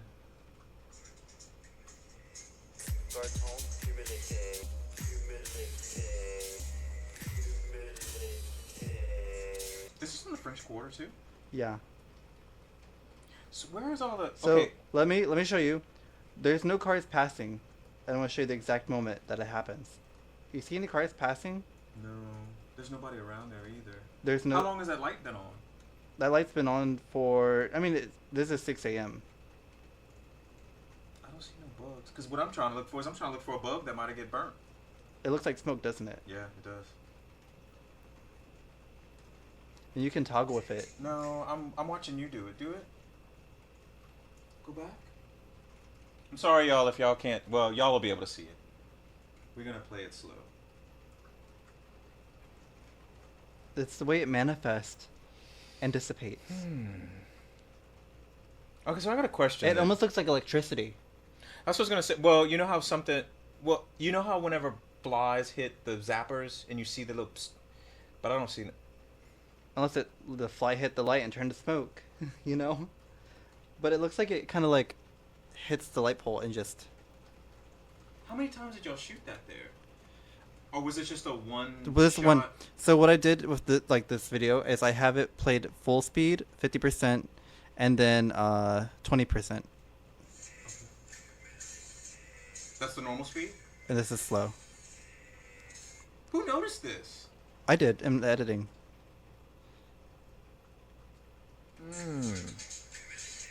Oh, so I got a question for you. Play that again? I'm sorry. Because you don't believe in... I'm trying to find something here. Because hold on, pause. You know the definition of science is trying to find something to disbelieve your belief, right? Yeah. Okay. Camera is on a tripod, mind you. Camera's on a tripod. There's no one else around me. There's no one smoking. There's no car lights going by. That's interesting. It's 6 a.m. You know how many The times I'm sun's gonna not up replay that yet. when you send that to me? I'll be looking for something. But that's... So I got a question then. Where you were... Okay, so we know New Orleans has all these little spots that have paranormal activity. What was that place? What's that house that's there? That supposedly everybody goes to. They witness something. Is it the LaLaurie Mansion?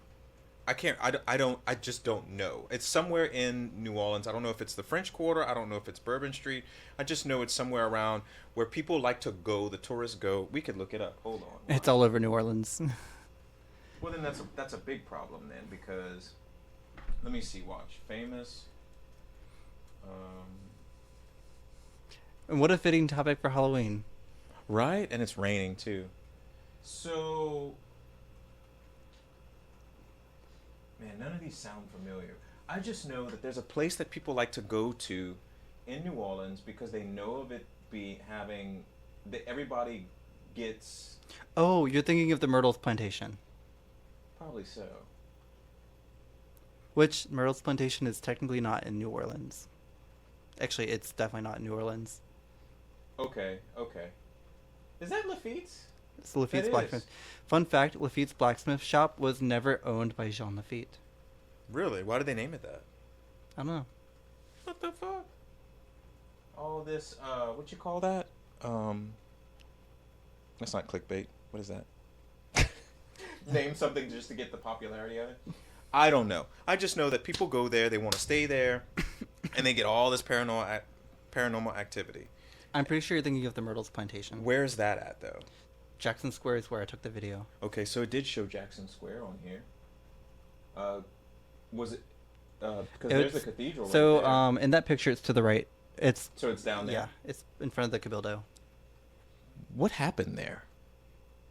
What mean, happened for there to be paranormal activity? I Did they mean, have the some city people- that cathedral is like one of the oldest buildings. I mean, it's been rebuilt several times. I was gonna say that damn thing's pretty as hell. It's always looked immaculate. My other question was, is it a guardian angel? Is it a ghost? But see, these are Is things it- that I have no idea because guess what? I ain't never seen that before. Mm-hmm. And I've never caught a ghost on camera before. This is the first time. I tried it in my entire life. To Did catch a you? ghost. But did you believe in them before you saw that? Of course. But Really? whenever I saw it, I was like, did I actually just get that? So I was sending it to all my friends. I'm like, What do they caught a think? ghost, caught a ghost. Everyone's like, it's got to be a ghost. Because what else could it be? Is there anybody else that's like me that don't believe in them doggone things and still question what the hell that is? Everyone I sent it to is like, that's a ghost. Oh my god. Okay, I need some comments, y'all. Y'all need to look at that and tell me what y'all think that is. So you said, so that's not the video that's coming up. No. Because you got 3 videos on here, so So that's not. if y'all want to see the ghost video, and it's going to be in the music video, I'm keeping it. Just so that way people will watch the music I video. wonder if Like, some people are gonna see that. because I don't Or know are you gonna do why, a but close-up I'm of like it? so fascinated with when there's like things on the other side of the like on another world Mhm. appearing in music videos. Netherworld. Or like in music, like when you hear like screaming in the background of a track and like that wasn't in the recording. Do you know why I don't believe in all of that? Yeah, okay, it's other than the fact that I'm more of like, I'm gonna sound like an asshole, but I'm more of a logical thinker. You need to have proof of it for me to see it. Yes, I see that, and I'm still trying to disbelieve that. I don't even know what the fuck that is. There's one thing. Before my dad died, well, actually, throughout my years growing up, he was not a religious person, and he was not a he didn't believe in all the ghosts and all that stuff like that. But his whole family was religious, and they believed in the spiritual stuff, and they believed in the gree and all that other stuff like that. Woo-woo. Yeah, all of voodoo. So, you know, and growing up and him saying all of this, of him being such a non-believer, if it would have been true, he would have proven it to me that it was true. Meaning, when he died, he would have made sure that I would know. Because I'm just like him. Seeing is believing. I see that, but I still don't know what the fuck that is. I'm over here trying to think it's a mosquito got burnt or something. But I don't see anything go around the pole. I just see the wisp. And I Mhm. can't explain that. And we can't collect any data off of that either. I've been calling it a wisp too because it's not a full body apparition Yeah. like you would see It's just a in poof. movies or something like that. Did It's a bum die around there? That's what I was wondering. It's like, am I seeing like because it ascended? Yeah. Like, am I seeing like a spirit just ascend, or like is it? I was like, there's no ice on the ground for there to be. No. There's no fog either. No. I was really hoping I had a foggy morning because it would like look really cool in the film. Unfortunately, I didn't get fog. Did you try to look in the paper if somebody died around there? Or anything like that No. at that time? Yeah. You know exactly when you filmed it though? It's on my camera. So you have a date stamp. I would look to see if somebody around there if something happened. Maybe you can link it? Maybe. Maybe it can give you something to link towards to try to I'm sorry, that's just me. Yeah. I'm trying to explain that. The Scooby Doo it. Not Scooby Doo. That's no jokes, no cartoon. It's like I want to know what it is. Mm-hmm. That's crazy. Because if someone did die around that time, you'd be like, well, I maybe. wonder if I could link it to I mean, that. people die, or people are dying like random times throughout the whole day. So do you think people like- when they say they're on their deathbed, they go, "Oh, I saw the light." Some people say you saw the light because your brain's shutting off, and that's all you can see. It's just like, oh, that's it. You know, the world just shrunk into a little pin. But you know how when people say, "Oh, I saw the other side. Somebody guided me. Somebody was reaching out for me. I saw all my relatives." I'm very spiritual in like an ancestral way, so I believe that, my grandparents are near to me. Mm-hmm. For example, like whenever I started sewing or like whenever I'm trying to like figure things out, I believe that my great-great-grandmother, Simona, I believe she's like helping me figure things out. Really? Okay. Once again, is it an intuition feeling? Is it like your hair stands up when you feel her or anything It's more like like that? a thought or like. And I'm not being yeah. silly. I'm trying to figure it. And this inspiration kind of goes into the third song, because the third song on the album is about receiving inspiration. Mm-hmm. But I believe some of my inspiration does come from ancestors. Like whenever I'm currently working on, like when I'm working on a project and I'm thinking about it, I just will get ideas and I'll start constructing it in my head. And that's always been that way. Yeah, always. Hmm. And so much that it keeps me up at night. Oh, I lie awake trying to figure out how to murder people. No, I'm just kidding. There it is again. I was just seeing if you got look. It's look. There's my Halloween theme: murder. All of a sudden. Murder mystery. Yeah, I didn't murder nobody. Look. I don't care if somebody died. I didn't Murder murder nobody. mystery podcast. Yeah. Why? Corey was here all night. We were recording this. He knows I ain't been nowhere. No, so okay, so you brought up the third one again. So let's introduce that one. If anything, Do you know music would be the last thing I think you'd be trying to create? Really? Yeah. Yeah. I mean, Well, I do feel like it's kind of like the final way to like bring all of my creativity together, because you have the music, you can create music video, which will require outfits, visuals, and then also I have history of video editing, so all of that's really going into like one. do you know that reminds me of, in a way, in parallel, you're kind of doing what, not to get off topic, but what you're doing is reminding me of what Simi does. Me and Simi talk all the time about how we're good at all these little bitty things that actually add up to something that's way bigger. And it just reminds me of what you're doing. You're doing that. I don't even know.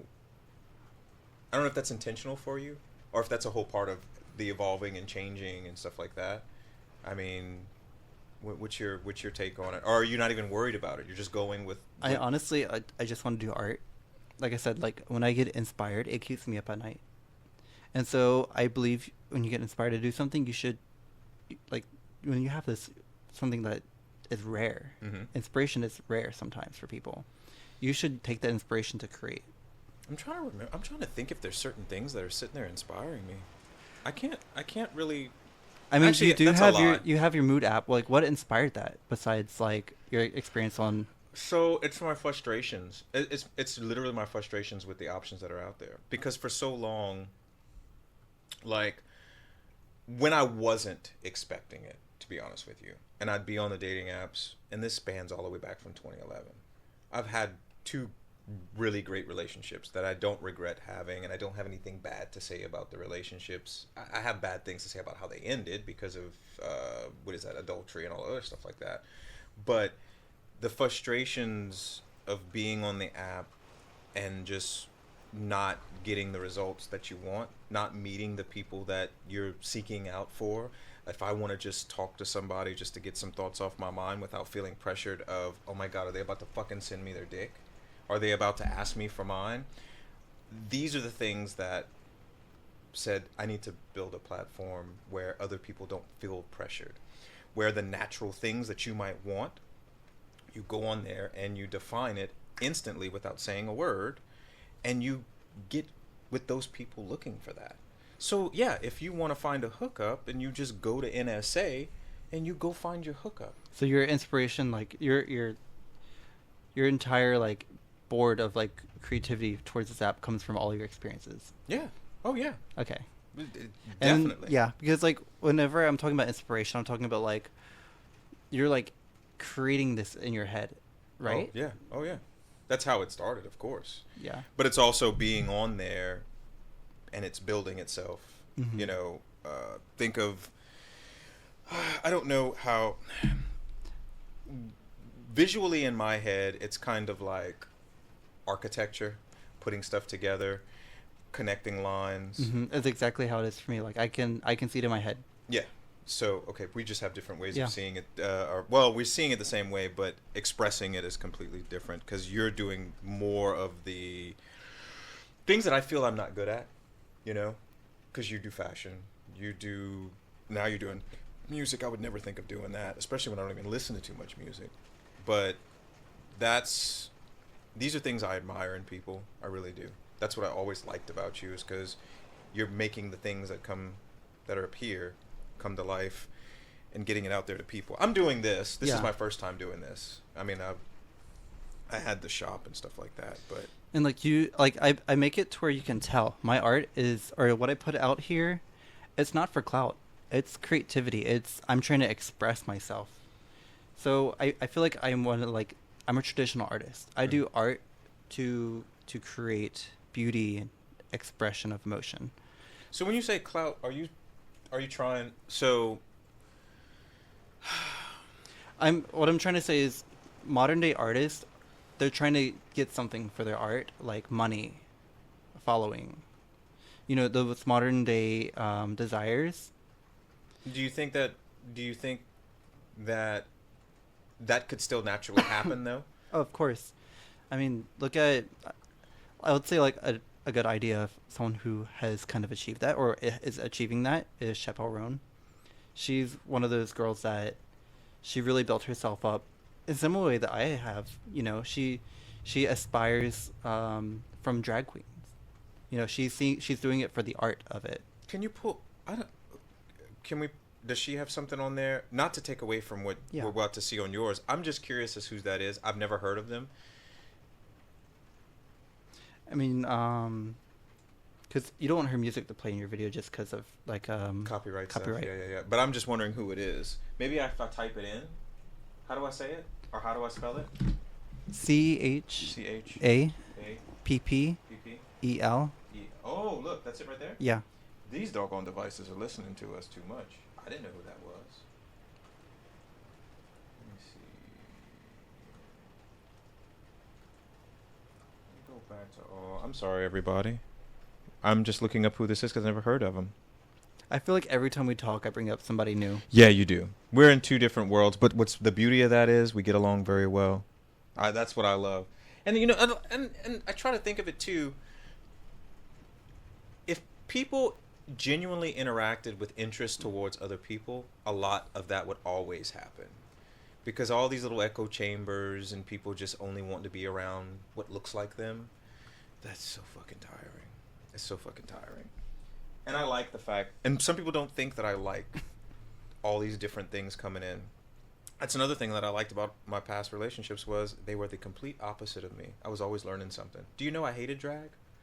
I had a misrepresentation and an offensive reaction to drag because I was confused. I was like, why would a guy that's gay that wants to attract other guys dress as a woman? Why are you trying to confuse me? Are you trying to manipulate me into being straight? These were things that were going on in my head. It wasn't just the fact that I didn't like drag because, oh, you're dressing like a woman. No, I didn't care about that. It was just, are you trying to trick me? You know? Yeah. And I hated that. It took my last ex to sit with me and we watched RuPaul's Drag Race together and stuff like that. And he would just talk and share and do all this. And I learned, I was like, well, there's nothing wrong with this. This is just artistry. This is expression. Mm-hmm. And of course, it comes with all the other things. Sometimes good, sometimes, well, not sometimes good, mostly good, but sometimes bad. But it wasn't about what I had already perceived just off of being on my own. And that's what I like about all my friends that I still have to date. They're all completely different than me. They're all doing something completely different. That's why I love you. That's why I love Simon. I might have maybe 2 handfuls of friends that just live far away, but that's what I love about y'all. Okay, so let me finish. So, originally male, female? Nope. She's a cis woman. Okay. She is lesbian. Okay. So wait, how does that work? What do they consider that to be if a female is doing drag? She's still a drag queen because she's presenting as a woman. If she's presenting as a male, drag king. Like if I were to do drag, like when I say drag, I mean like I'm putting on a wig. I'm doing my makeup. The wig might present as a male though, and my makeup may be dramatic, but still it's presenting male. Mm-hmm. I'm a drag king. Oh, what do you think? Okay, so me and my ex used to quibble about this because he would love he didn't like Bob the drag queen. I love Bob the drag queen. Is that a different type of drag compared to what people are used to? Because Bob is, what do they call that? The comedic, no, not camp. Comedy queen. Yeah. Well, like I also like consider there's different types of drag queens. Just if there's so many genders now, think of how many drag queens there are. Yeah. I stopped watching Drag Race too because it just was just a repetition of the same thing over and over again, and I don't get offended, but I don't see as much talent that I used to see come out of it. And I don't see the longevity of them either. Maybe I'm just in a different world because my little bubble keeps showing Katya, Trixie, Bob, Raja, all of them. Maybe I'm just stuck in an era and I don't get to see them because it gets muddled out by what I like, and that's the bad thing about algorithms. Yeah, but I will only get back onto like kind of like the definition of drag is a little bit different because Hmm. traditionally we think drag, you're thinking dressing as like cross dressing, right? Well, that was my original interpretation of it, Mm-hmm. and I found that I thought that was But in reality, incident. drag is you're becoming a caricature of somebody else. Hmm. So what? You're creating your own little avatar? In a way, you're like you're putting on a wig, makeup. It doesn't even have to be a wig these days. It doesn't have to be like a chest plate to be a drag. Hmm. You're just a character, somebody. So is that what she's doing though? Mm-hmm. See, and I didn't think females could actually. I thought when you said drag king, I've heard of drag king, and I thought that was when a female dressed up in drag, it was drag king only. That's what I thought. I didn't think that they could be. Is that even accepted? Well, apparently, how Yeah. many followers does she have? I mean, holy shit. Yeah. 5.2 million followers? So you know, Holy fuck. And she's only got 605 posts. Now, mind you, I'm saying only 605 because some people have thousands of posts and they only have like 500 followers. And I've seen it on Yeah. Instagram. I wouldn't say she's like a drag queen like the entire time, Mhm. but you can tell when she is and when she is not. Yeah. If that makes sense. Because look, here's a regular picture of her right here, just Yeah. being herself. She's pretty though. Okay, how do I get out of that? But yeah, but where were we? I'm sorry. And look. Oh yeah, we're going into inspiration. So Mata Katiga, the third song on the track, ironically means third eye. Mata is eye, and Katiga is third. Mm. Um, So you know what? You're gonna make me think of Tool and Pussifer and all these other bands that I used to listen to all the time that are always focused on third eye and what is that? What is that number? 42 and all this other stuff. Are you tapping into that? No, this is a whole different thing. Okay. So the third eye is based off of inspirations, where it's the pineal gland, and it's really active for me Mhm. at nighttime, when I'm trying to fall asleep or when I'm just waking up. Mhm. That's whenever I have some of like my best ideas.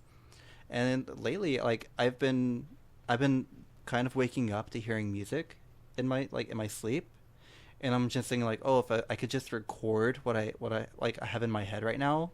Don't tell me you're about to start playing musical instruments.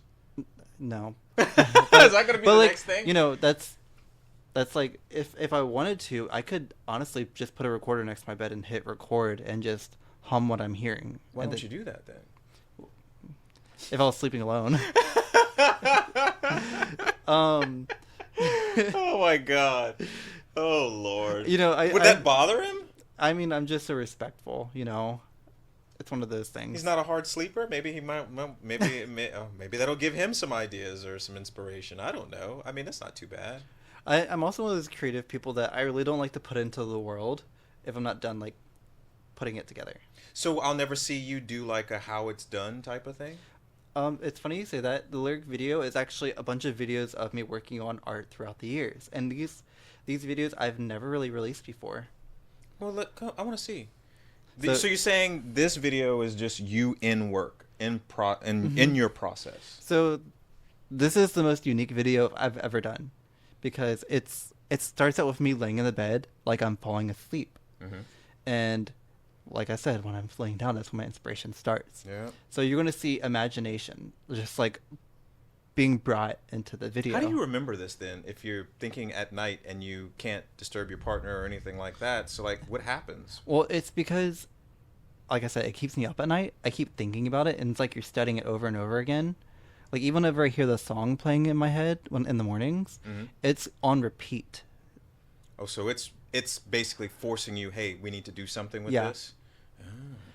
So this video is meant to be watched at nighttime when you're falling asleep, because that's the best time to be able to look at it and receive inspiration. Oh, we're gonna be fucking up then. We're gonna be watching it while nobody's about to fall asleep. But if you look at the words, they're kind of dark Mhm. in like the visual. You might notice some English words, and there is message behind that too. I got a question. I didn't see any Malaysian in any of the videos though. As much as you love Malay, is that coming or am I spoiling anything? It's in this video. This is the Oh. Malay song. Oh, okay. Yeah, but there's some English lyrics. Okay, then because when you said English, I was like, wait a minute, either this has got some Malay in it or not. Wait, what is the? I do have a question. So, you may have said it. and I'm just looking at it. Is Avoiding Sunlight the? It's the name of the EP. All Thank you. three songs together. Thank you. What do you feel about before you play it? Because this is the randomness in my head. I think of all this random stuff. So, I, I listen to Howard Stern. I listen to him all the time, and he's talking about how people don't really care about EPs. He misses a lot of where EPs were actually good from start to finish. And like you got all the music out there now where it's like a one-hit wonder, and they only push one main one, and that's the one everybody's. But nobody ever downloads EPs. How are you going to distribute this out? Now, when I say distribute, I'm talking about, yes, it's on YouTube, but would you promote it as an EP, or would you go, oh, well, I'm going to release this 1 month, or I'm going to push this 1 month to get people to hear it? I actually plan on doing something that artists really don't do. What is that? I'm going to make a music video for every one of my songs. Okay. But they used to do that, though. I think they used to do that. When I think of Jared Leto's 30 Seconds to Mars, he had a video for everything. Because he's a visual person. Mm-hmm. So that's... Maybe you're going to bring Who's something doing back. it now? Well, I don't listen to too much music anymore. Yeah. And it's like, why put so much energy into making a song and not tell the story? So, and will you have to watch them in a sequence, or will you be able to just... It's different. Every song is different. Every So I song don't is a have- different story. They don't have to be linked and go, oh, I need to follow this through to get the whole vibe and meaning of the entire EP. Unless you want to understand me as a person. Mm-hmm. Because if you're into astrology, I could tell you right now that each one of these songs relates to my rising. Mm-hmm. You know what I'm talking about, right? Yeah. Astrology signs. I'm not. Look, all I know is I'm a Leo Virgo cusp, and I don't know the rising and all the other stuff. I just know that. But I hear people talk about it, and I'm like, okay, tell me more. What's going on? Like, I'm not going to tell you like which is which, but like if you know me, you could probably figure it out. I guess I don't know Corey enough. Shit. But It's time to learn. Like, you're going to see things in this video that you could probably like, oh, I seen you work on that. I seen the finished product of that. Yeah, you're right. Yeah, okay. Because So I have seen you a can lot keep of an what eye you've out. been doing over the years. Yeah. You and the remote, y'all not friends. You be pushing on it.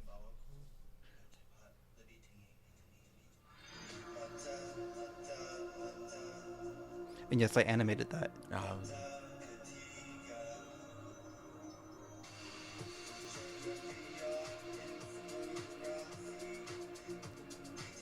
And you're fluent in Melee? I would say I'm pretty fluent. Yeah. I wish I was fluent in something other than English, but sometimes I tell myself I'm so stupid and I can't process. I think immersion's really important. But I was in South Korea for 3 years, and all I picked up was 감사합니다 and 안녕하세요, because I said that every day. So Did you learn how to read the alphabet? nobody taught me that. Okay. That's a big key. I actually had a friend from Malaysia help me with this line just because I wanted to have a better flow. Okay. You know what I do? I'm a visual person, so I like this.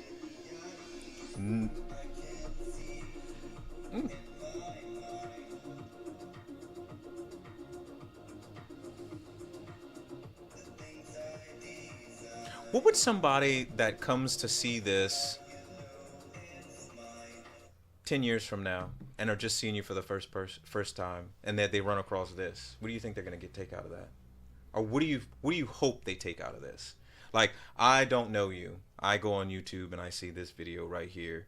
I mean, what are you hoping I get from it? Even though you don't understand Malay and there's only like a little bit of English, based off of the video, I hope that you gather like he thought about it. This isn't just a video. This isn't just a song. It's not just a beat with some words on it. Mm-hmm. This is thought of. It makes me go, what's he doing? What is that from? Where else can I see this? This is all I think of, and I know you, and I've seen, some of the stuff that you've done, but that's what I think of just instantly. And I don't know if that's what you're hoping to get out there, but I like substance. I don't even really need to know the full context of it, but I like substance, and I like something that goes, makes me think a little bit. And yeah, That's what happens with me when I'm looking at it. I'm I all I can say is, I didn't expect any of that from you. I'm proud of you. Thank you. I'm hoping though that you're not. Um, I don't know. You know how some people do this because they just want to get a gathering of likes and stuff like that. I just hope you're not doing that because you're gonna lose what you've started very quickly if that's all you're doing. What do I call them? One hit wonder type things. I don't know if you plan on doing music a lot. I don't. I honestly, I don't think I'm a good singer. But You're not, but you're not singing. You're telling something. You're expressing. I don't know. You're too soft spoken to say. it to me. It's really about like the message I'm trying to get across. Mm-hmm. I'm trying to like show the world how my mind works, but also I'm letting you know that like what you're seeing, you're gonna know it's mine because it's how I made it. Yeah. No one, you could tell it's not manufactured. So I got my next question then too is if you're doing this, what's the focus on? What happened to fashion? What's going to happen with that? Are you still going to this? Oh, that's what I wanted to ask you. When you're part of these houses, are you creating outfits for them now? Some people would want me to do commissions, but I really want to focus on art for myself. And it is, I don't want to say it's selfish, but my art is not commission. I feel like when you do art for commission, it kills art for you. But like, let's say I did do a painting and you wanted to buy it, it's different. It's not commission. You're buying something that I cherish. And even then, I believe I told you before, it's really hard for me to sell my art. Because you have a connection to it? Mm-hmm. So, but wouldn't you have to take joy in like, oh, I'm part of this house and I've created this outfit that's just fucking killing it and we go out and we kick ass at a competition and I made that and everybody's happy about it and you get seen and they're like, well, who made that? Is that something that you would think of doing or is that just not interested in that? Well, the thing is, like, in ballroom, not everyone gives you a shout out, not everyone gives you credit. Sometimes someone will commission you to make an outfit and they won't say anything about you. Why? Once again, that's that sense of community. That's where you want everybody to get their accolades, right? You would assume. I've made a lot of ballroom outfits and I've helped people for their effects, and there's some people who just never acknowledged me. And in a way, that also deterred me from wanting to help other people with their ballroom outfits. Well, that doesn't make sense because, and I'm going to go back to RuPaul's Drag Race. You know how some of the girls would be on there talking about, oh, so-and-so made this for me. I didn't make it because I can't sew or whatever, but so-and-so, people have made names for themselves. Would you ever do anything like that? Or could it even be started in ballroom where somebody makes a name for themselves by actually making out? There are people who do team? that. Okay. But how did they get the accolades then? Is it just because people had to pay for it or? They're just consistent in creating outfits, but that's not me. I'm not a factory to make ballroom effects. I'm a creative individual where I'm making art with meaning behind it. And I'm not saying theirs doesn't have meaning behind it, but when someone comes to you with a category, it already limits what you're creating. Or if you flip that around, do you think them forcing a category on you pushes your creative limits though? Do you think that could happen? Or if that just doesn't fit you, then you just can't do it? Well, like I said, my creativity comes from inspiration. Mm-hmm. And that category might not inspire me. Got you. Yeah. But that's not to say the category might not inspire me. So if I say category is Toyota Corolla, and as an artist, if you're an artist and you're inspired by Toyota Corolla, you've invested your time into researching that car, you might be inspired to create like a Toyota Corolla effect. No, but when I say Toyota Corolla, I guess then this is where our perceptions are a little bit different. So as a car guy, when somebody says Toyota Corolla, I think of cheap, college student. I don't think of longevity because when I look at cars, they need to have sex appeal. You've seen cars that I've had, and I need to turn around and look at it. Nobody fucking turns around to look at their Toyota Corolla when they walk away. They get it because it's a budgetary thing. It does great on gas mileage, and that's it. So it's just that perception. So me, when I say Toyota Corolla, it's like, oh, make something cheap, and I'm being stupid. So I was just trying to see what you would think whenever I'd say that. but you're not a car person, so you went a different route with it. I'm sorry. I'm sorry. I'm thinking ballroom. You're thinking cars. Yes, I am. And I guess I wanted to pick on Toyota again. And in a way, like this is kind of like my creative outlet outside of ballroom. I just for some reason think it could merge. I think that I initially would think that you'd want to put the fashion into the ballroom and bring something new, maybe even just to the Kiki scene, because that's a new form of ballroom or a new generation of ballroom. And maybe throwing that in there might bring something else that's new that puts another layer on it. I don't know. You know, and again, like I didn't really say it, but the first song, it's about ballroom. Doesn't mean it's for ballroom. Yeah. It might have the beat could go perfectly for it. Yeah, it might have an old way beat Mm-hmm. and might have some clashes in it. But that's just part of the storytelling. Wow. I'm still surprised. Simon didn't tell me he did anything with you on this. I'm mad at him. Unless you go, don't tell Tim. No. This is it I kept it on a DL for a little bit. So who's the first person that found out? Well, I worked with my friend from France. His name's Arthur Conceal. Is that somebody famous? He's actually one of the musicians in the band for the Hackers, but he lives in France. He helped me with creating the music and mastering. I basically Keep talking. I'm just I basically wrote the lyrics. I sung or like hummed it spoken, out. Yeah. and then I sent the lyrics to him. He made some adjustments, some critiques. I re-recorded a lot of lyrics, like the first song, "Combat." For how simple that song is with the lyrics, it took me over a year. Jesus Christ! Wait a minute. Oh, So wait, yeah, you go. You go first. no. So when did this first all start then? It started in 2000 and Because it definitely wasn't the last time I saw you. 23. So that means I haven't seen It was you. in 2023 when I started. So then that means I didn't even see you at all last year. No. It's been longer. Yeah. You know, I'm bothered by stuff like that. I'm bothered by the silliest things, and but I'm also trying to figure out if I've self-isolated that much into building this app. I don't know. I don't know because I don't see my friends as often because everybody lives far away. I don't know if I'm scared I'm pushing everybody away by making this app.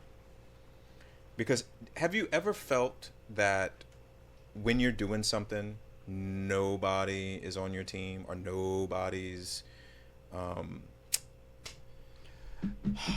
don't know how to say it, that nobody's supportive? When I was first creating this music, I really felt like no one was supporting me. But you have your partner, so that's instant support right there. So outside of that, though, you felt friends weren't supportive. Well, I mean, I did keep it from a lot of people, but I felt like this was. It felt more like a. I don't want to say personal project, but it felt like it's something that only I could touch. Besides working with Arthur. How did you and Arthur get like together? Simon. Motherfucker. Full circle. Simon been in this the whole time. God damn it, It's a Simon. full circle. That's good. He actually did the music for Saturn Return. I am. Shout out to, we'll plug it for Saturn Return. Shout out to Simon. He's the real MVP. I love how that's working. I'm trying to remember. Did you meet Simon because we were doing the podcast? He came that first day. Love it. That first time I... Love it. And I'm glad that y'all... Because you know what I tried to do? I think I tried to do that with... Who did I just try to connect? I tried to connect you and Chris with the fragrances.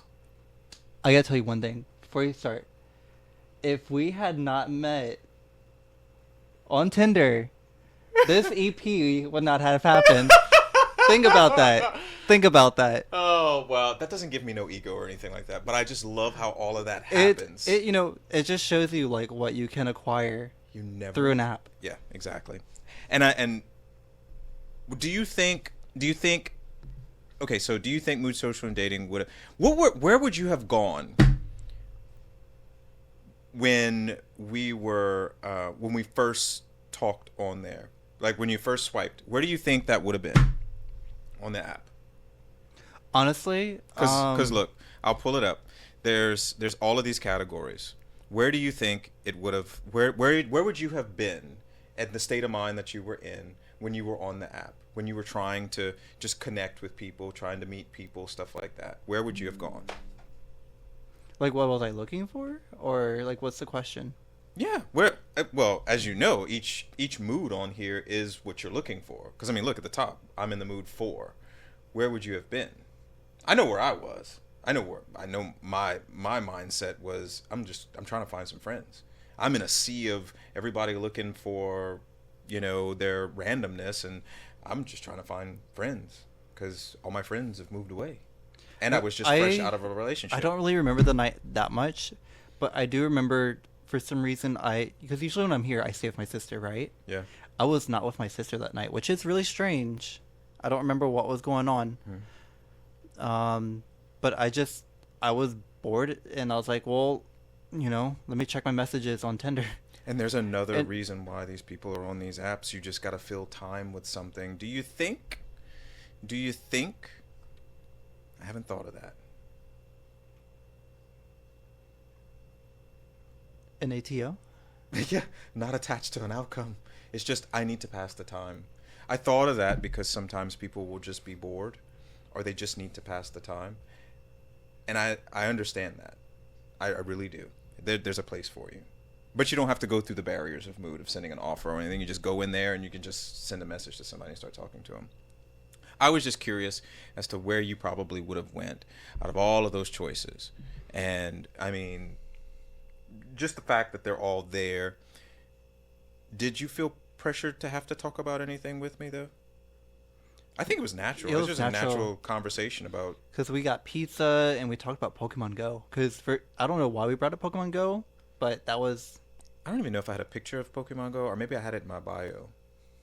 I might have had it in my bio. But it was something that I was actively using, like, on my trips. Because that was the thing. Is like, I loved, walking around downtown. Random thing. Are you still using that little coin thing? Remember that little thing, that little coin thing? Every time you went somewhere, you're generating the crypto stuff? I don't.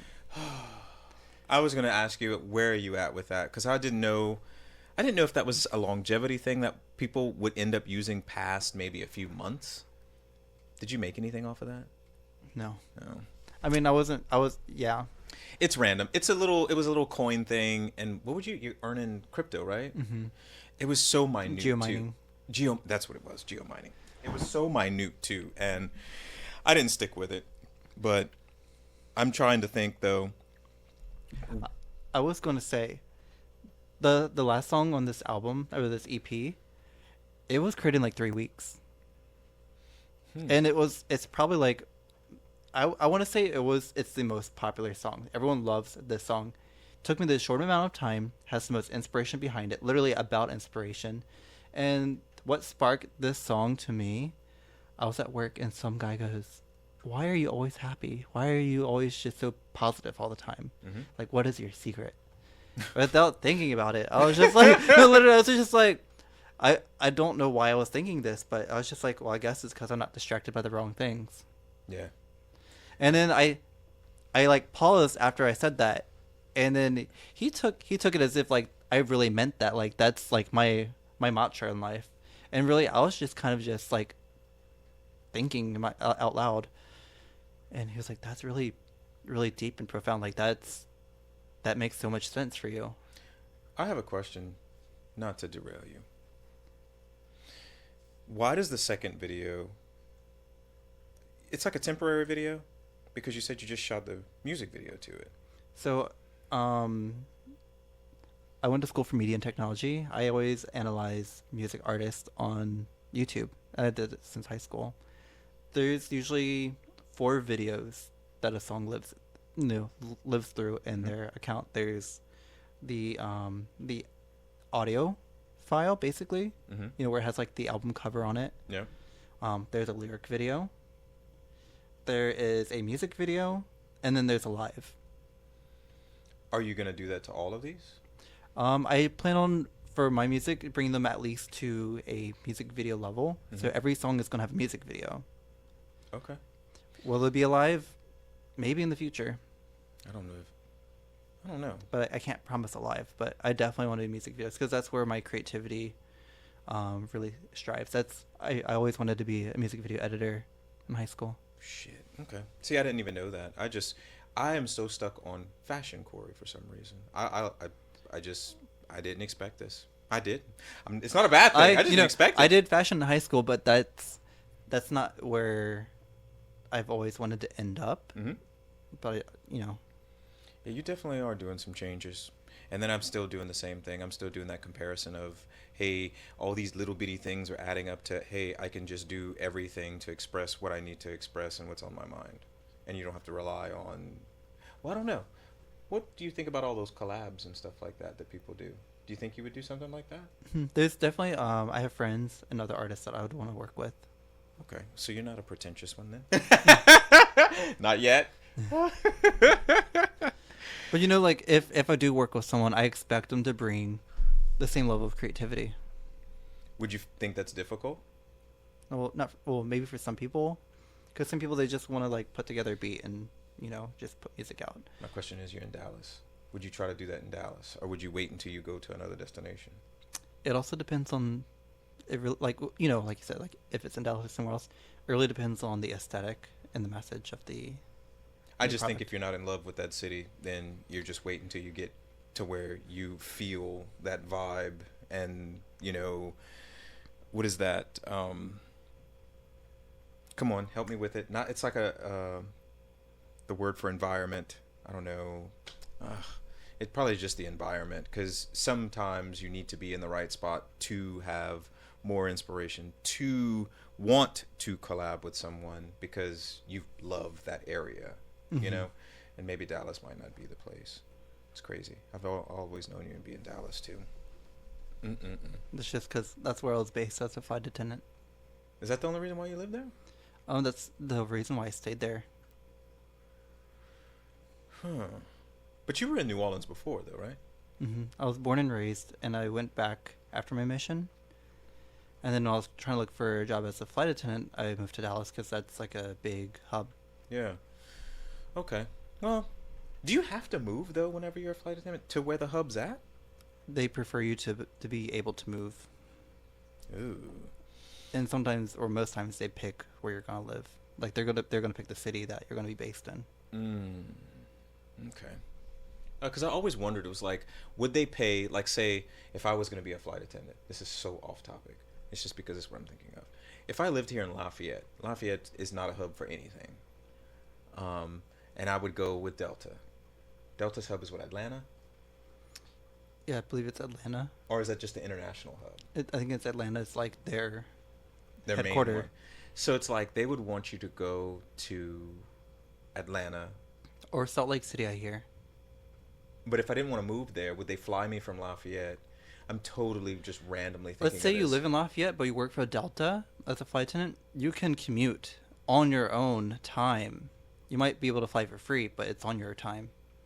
And which takes more personal time away from you. And if your commute gets canceled or delayed, you take the hit. How much personal time did you have when you were... Sorry, it's not related to anything. I'm just curious. How much personal time do you have as a flight attendant? Because they always say you're on the run. Mm-hmm. So our overnights were usually about 12 hours or more. And I remember I got to see you for a minute period of time for a while, because you'd stay here, and then in the morning I'd wake up and poof, or I'd bring it to the airport. Yeah, legally they can make an overnight as short as 10 hours, I think. Jesus Christ. How long can they work you in a day, though? I think 14 before it's like exhaustive overtime. Because you can do overtime if it's over a certain amount of hours in a day. Jesus Christ. But like the other thing is, like, people don't realize when you're a flight attendant, you're not getting paid when that door is open. For most airlines. Wait, so you're telling me once you've landed and you open that door, all those people on the plane still, you're not getting paid. And you got to clean the plane? Some airlines, you have to clean the plane. I'll say the regional airlines, they get the worst of it.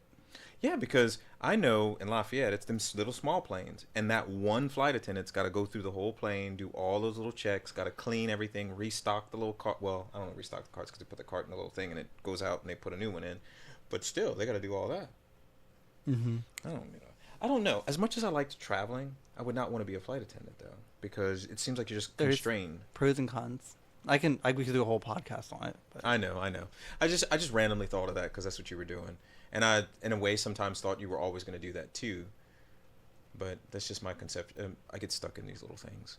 But once again, maybe I need before I was with the company I am with now, I was so close to working for Hawaiian Airlines. Did you apply to it? Mm-hmm. I made it to the third interview. How many fucking interviews you need for a darn airlines? A lot for Hawaiian. Hawaiian, I think there's 3 interviews total. Really? And I was supposed to go back February for my final interview. What? But then I got the job in December where I am in 2022. Okay. Well, shit. Oh, well. Off the topic of that. So now I know that, you're not single. Do you see how when you have a partner or if you're married, do you see an opportunity for mood social dating? I jumped to another tree. No, this is a good question because I actually thought about this because, like, when I was piloting, the app, I was thinking, what's my partner going to think of me having this app on my phone? Mm-hmm. But I also explained, I was like, I'm helping pilot the app. So that is kind of like a ticket out of it. Mm-hmm. But at the same time, it's like, well, what if I did use the app after pilot? Like, what would I be able to use it for? And I probably would want to use it to find someone to help me film my music videos because that's one of the obstacles I have as an artist, being the talent in my music videos. Because usually I'm behind the camera. I'm great with filming, but when you're in front of the camera and behind the camera, it's difficult. And I really could use a pair of hands to help with filming. How would that portray? Help me with that though, because you know what I thought of with the app? I thought of like professional, like a professional mood. I thought of opportunity Project. You could call it project too. I'm trying to make a mood that allows you to network. It could simply be a network, and then network leads to another drop list of painting, filmmaking, business, marketing. Because I kind of wanted to have a space for creators to connect with each other, not just for romance or dates or anything like that. It's just, I just need to, once again, I'm using the word collab with somebody to get them to help or to be a part of this and stuff like that. I just don't know how I would do that. Even this is the silliest thing too. A junk mood that basically just said ads. I don't know why. I thought of that. Is that crazy? Corey goes, no. I'm over here yawning. It's the rain. The rain's got Yeah. it. Well, look, you're going to yawn. So guess what we're going to do? Oh, wait. I think I'm going to grab one of these. I think I am. It's not because of anything bad. I don't know shit about craft brews. Oh, I don't drink. I don't drink beer. Craft brewery beginnings. All I can tell you is the shit starts from yeast, but I don't like that one. Go. I hope you have a story for this one. I'm gonna have a song. Okay. Oh, that's another thing. How many okay, so if it's an EP, of course you should have 12 tracks? No, an album is like 10 tracks or more. An EP is just about 4 or 5. Where is it going to stop? So this EP is there's only 3 tracks. Yeah. That's it? Mm-hmm. It's almost a single. I was thinking to myself, I was like, well, wait a minute. Because do you have more ideas, though, for another one? Or can you add, after you're done with an EP, can you just randomly add more songs to it? I don't think so. Because when I released it released on iTunes, Spotify. I'm a verified Spotify artist. So At Saint Lafitte? Mm-hmm. Oh, shit. Everybody... So you can find me on Spotify. Okay. Shit. Okay. Well, I'm gonna put the links in the description. What'd you get? Messy Play and Sploshing? The fuck? What is Sploshing? Well, first of all, Messy Play, I don't like that word. No, I don't like that word. I think I kind of want to save the audience's ears from any Messy Play. No, hold on. Oh wait, let me move the microphone. I just gotta look gonna mess up my algorithm. Splashing. Oh, what did it say? Oh, it's just Okay, y'all. So I'm looking this up. It's so this all goes together. So wet and messy fetishism, also known as splashing, is a form of sexual fetishism consisting of a person or persons getting messy with a variety of materials such as food, mud, chemicals, and water. No. Finger painting. I'm trying to said, I'm taking the canvas to the bed. You ever just have a night you get covered in glitter? No. Unless you go to a strip club. No, I don't like. I literally no.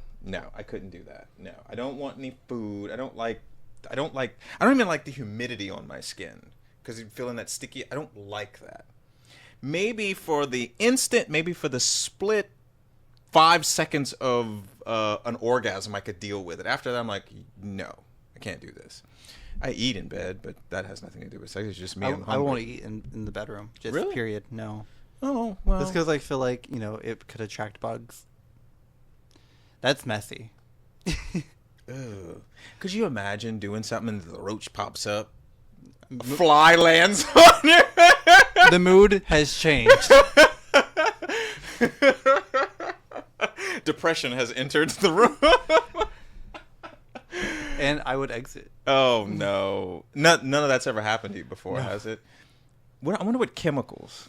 What kind of chemicals could you use in a bedroom? Like aromatherapy? Maybe? That would be dangerous, though. I guess all the chemicals I think of are dangerous, toxic, acidic. Like when you hear chemicals, you think of, Death. My Chemical Romance. No, I don't think of that. Even though that band was my generation. Water. I think I've had sex in the pool before, but I didn't like that. I didn't like that too much. No. I'm ready to end the topic. I'm just trying to figure out what other things splashing does, but oh well. Yeah, okay. But it originates from a defunct UK fetish magazine named Splosh as well. So the people in the UK, I'm telling you, they be doing stuff. So what else is going on these days, Corey? This is where I just wonder what else has been going on that I don't even know about. I've kind of known a few of the little things. I'm surprised about the music, of course. When it comes to social dating activities, like, is there anything that you think of that you wish was going on? It doesn't even have to be app related. It's just seeing how times have changed from before the pandemic to after the pandemic. Have you noticed anything different about people socializing? Do you think that it's advanced? Do you think it's regressed? I kind of feel, and the reason why I'm saying this is because I feel that the phones have given us this, and I'm saying this creating an app, but the phones have given us this distorted view of reality where we forget that we all come from different places because our little algorithms only feed us what we like. Do you think that's kind of killing how people socialize a little bit? I probably said a whole lot, but I'm just giving you ideas of where do you think socializing and dating is these days? I know you're taken, but still, at the same time, just an outsider looking in. It's kind of hard for me to see it just because I'm so focused on my art and just you working on the app, I kind of blocked myself off. Mm-hmm.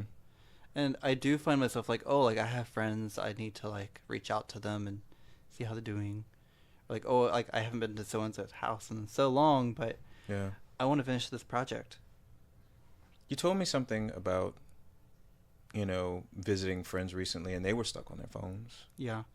I mean, that's what I think is going on with people is they've just forgetting how to socialize because they're fixated on what's sad is it's like my godson fixated on watching people do things instead of doing things. And if you socialize, you're doing something. Like I said earlier, I think it's about being distracted by the right things. And I do think social media is a distraction. That's the wrong thing sometimes. And it varies like what you're looking at. You know, sometimes you'll see something that will distract you in a negative way. Sometimes you see something that will distract you in a positive way. Do you think though that I guess it leads me to asking this question of because I have a strong feeling about algorithms because algorithms are keeping people from being social. Because if you get a dopamine rush of everything that you just love and you don't have to deal with what's going on around you, then you don't put any effort into getting to know, say, your neighbor, things like that. Um, what do you feel about algorithms feeding you an echo chamber of, you know, just what you want instead of reality? How do you feel about that? I feel like it takes like a character to understand that, to like properly dose themselves to where they're not overdoing it. Because think of this: Tinder made a they made a deal with OpenAI. How do you think they're going to use it? Don't even answer that. I, and it's not to cut you off saying don't answer it. You can if you want, but I just feel they're going to use it in the wrong way. They're going to use it to further keep you addicted to swiping in some kind of way. Because that's their model, and they're not going to get away from it because it is a patented model. And of course, I want to talk about it because I want to talk about how Moodily is going to change how an algorithm is used. When you can teach and train the algorithm how you want it to be, instead of it just learning and capturing you and trapping you. If you had your own little sidekick, say on all your social media platforms, and you got to teach it what you needed it to do, it assisted you as an assistant and gave you the options to do things, and then you could just wipe it all out at any time. Do you think that's more friendly to a user? I think it's kind of like, or is like having a filter. Correct? Yeah, in a way, but not to manipulate anybody. This Mm-hmm. is just to assist you. And Because it's like you're telling the computer like, hey, these are my interests. You know, what do you got for me? and then you can use Moodily to just talk and just get things off your mind. How OpenAI's got the you can go in there and you can just push this little button, start talking, and just have a natural conversation. I kind of want Moodily to be kind of like that, but then at the same time, I just want Moodily to not give me, the company, all of that information to sell to other people. And I just really believe Tinder's going to do that, where it's going to learn all this stuff and it's just going to bombard you with a bunch of bullshit and keep you trapped in a little echo chamber. I don't know if I'm onto something or not, but that's something that we're working on as well. I don't even know how expensive that's going to be because everybody's going to have their own personal LLM. This is kind of like an idea that I got from like what you're talking about, and it's different. It's like going a little different path. But I'm asking, like, do you see like there's a chance of like looking like for a button within the app where people can get assistance for help, better ally, you know, stuff like that. Mm-hmm. It's going to be, so part of the patent is wearable devices. That's all I'm going to say. Okay. It hasn't even been started being developed, but Yeah, if part of yeah. the patent is wearable devices, and that's where that's going. That's the future. That's version 2 or version 3. But version 1, I'm hoping will have the Moodily where it's your sidekick and it's, helping you in your chats and, just being your own personal algorithm that you control. And then when you think it's going the wrong way, I need to purge. Bitch, you need to just forget everything and let's start over again. I think I think that's kind of how algorithms should be used. And what do you think about if I told somebody, instead of a social dating app, this is a social tool for you to interact with people? Does that sound like what I'm doing? I mean, that's how I think of Facebook. It's like a tool because, like I said, we use it in ballroom, and who said like this could be, well, ballroom doesn't have a really good application. Everyone goes through Facebook, and it's hard to see a calendar of these events because each event in Facebook, it's not in the calendar. It's just, it's just an event in Facebook, and you have to either be invited to it, the public meeting. No. Event friends. Okay. So I can't say too much more about that, but what you're talking about is something going on with event friends. We've got to change that one because if you know, all of the moods have their own little, like when you go in, and let's just say like for study buddies, it's catered to college students, and you've got campus visiting. That's a feature just for that mood. Well, event friends is going to be something where you're about to go. Yeah. And I mean, I don't have it fully done yet. What ballroom needs is they need a map, and they need a calendar all in one. Mm-hmm. Wow. That's what I tell you. Like, they need a map and calendar that people can enter the event information, and it all correlates with that community. Well, you're talking about something that we already have. I'm not going to open it, but going on, me and Kaya, she's designing everything and doing logic for it because I wanted event friends to cater to. Eventually, it started with, you just go and meet people at the concert, and y'all can kind of protect each other and hang out and do the things that y'all love together. But then I said, oh no, wait, we can do more with that. It can be, as I keep talking about, it being a tool. Each of those moods need to be a tool for that specific type of thing. Because I started doing it, and I was like, why am I not doing it with events friends? Nobody else is doing that. So yeah. Oh my God. How long have we been chatting here? Oh, Lord have mercy. I think it's time to end it. I think it's time to end it. Oh my God. It's not because we don't have more to talk about, but you have a drive. Are you staying in town? I'm probably staying at my sister's house or my mother's. I was about to say please, because it's gonna be raining, and you're gonna be tired because you were yawning. But is there anything that you want to say to the audience? Last things. I mean, do you have anything to promote, or you just want them to know? You could say something about the app if you want. Just anything. I believe I said all I need to say. I talked about my EP. I talked about like what I'd like to see in the Mood app, how that relates to my life, in ballroom. So yeah, that's it, guys. Until next time. Bye-bye. Bye.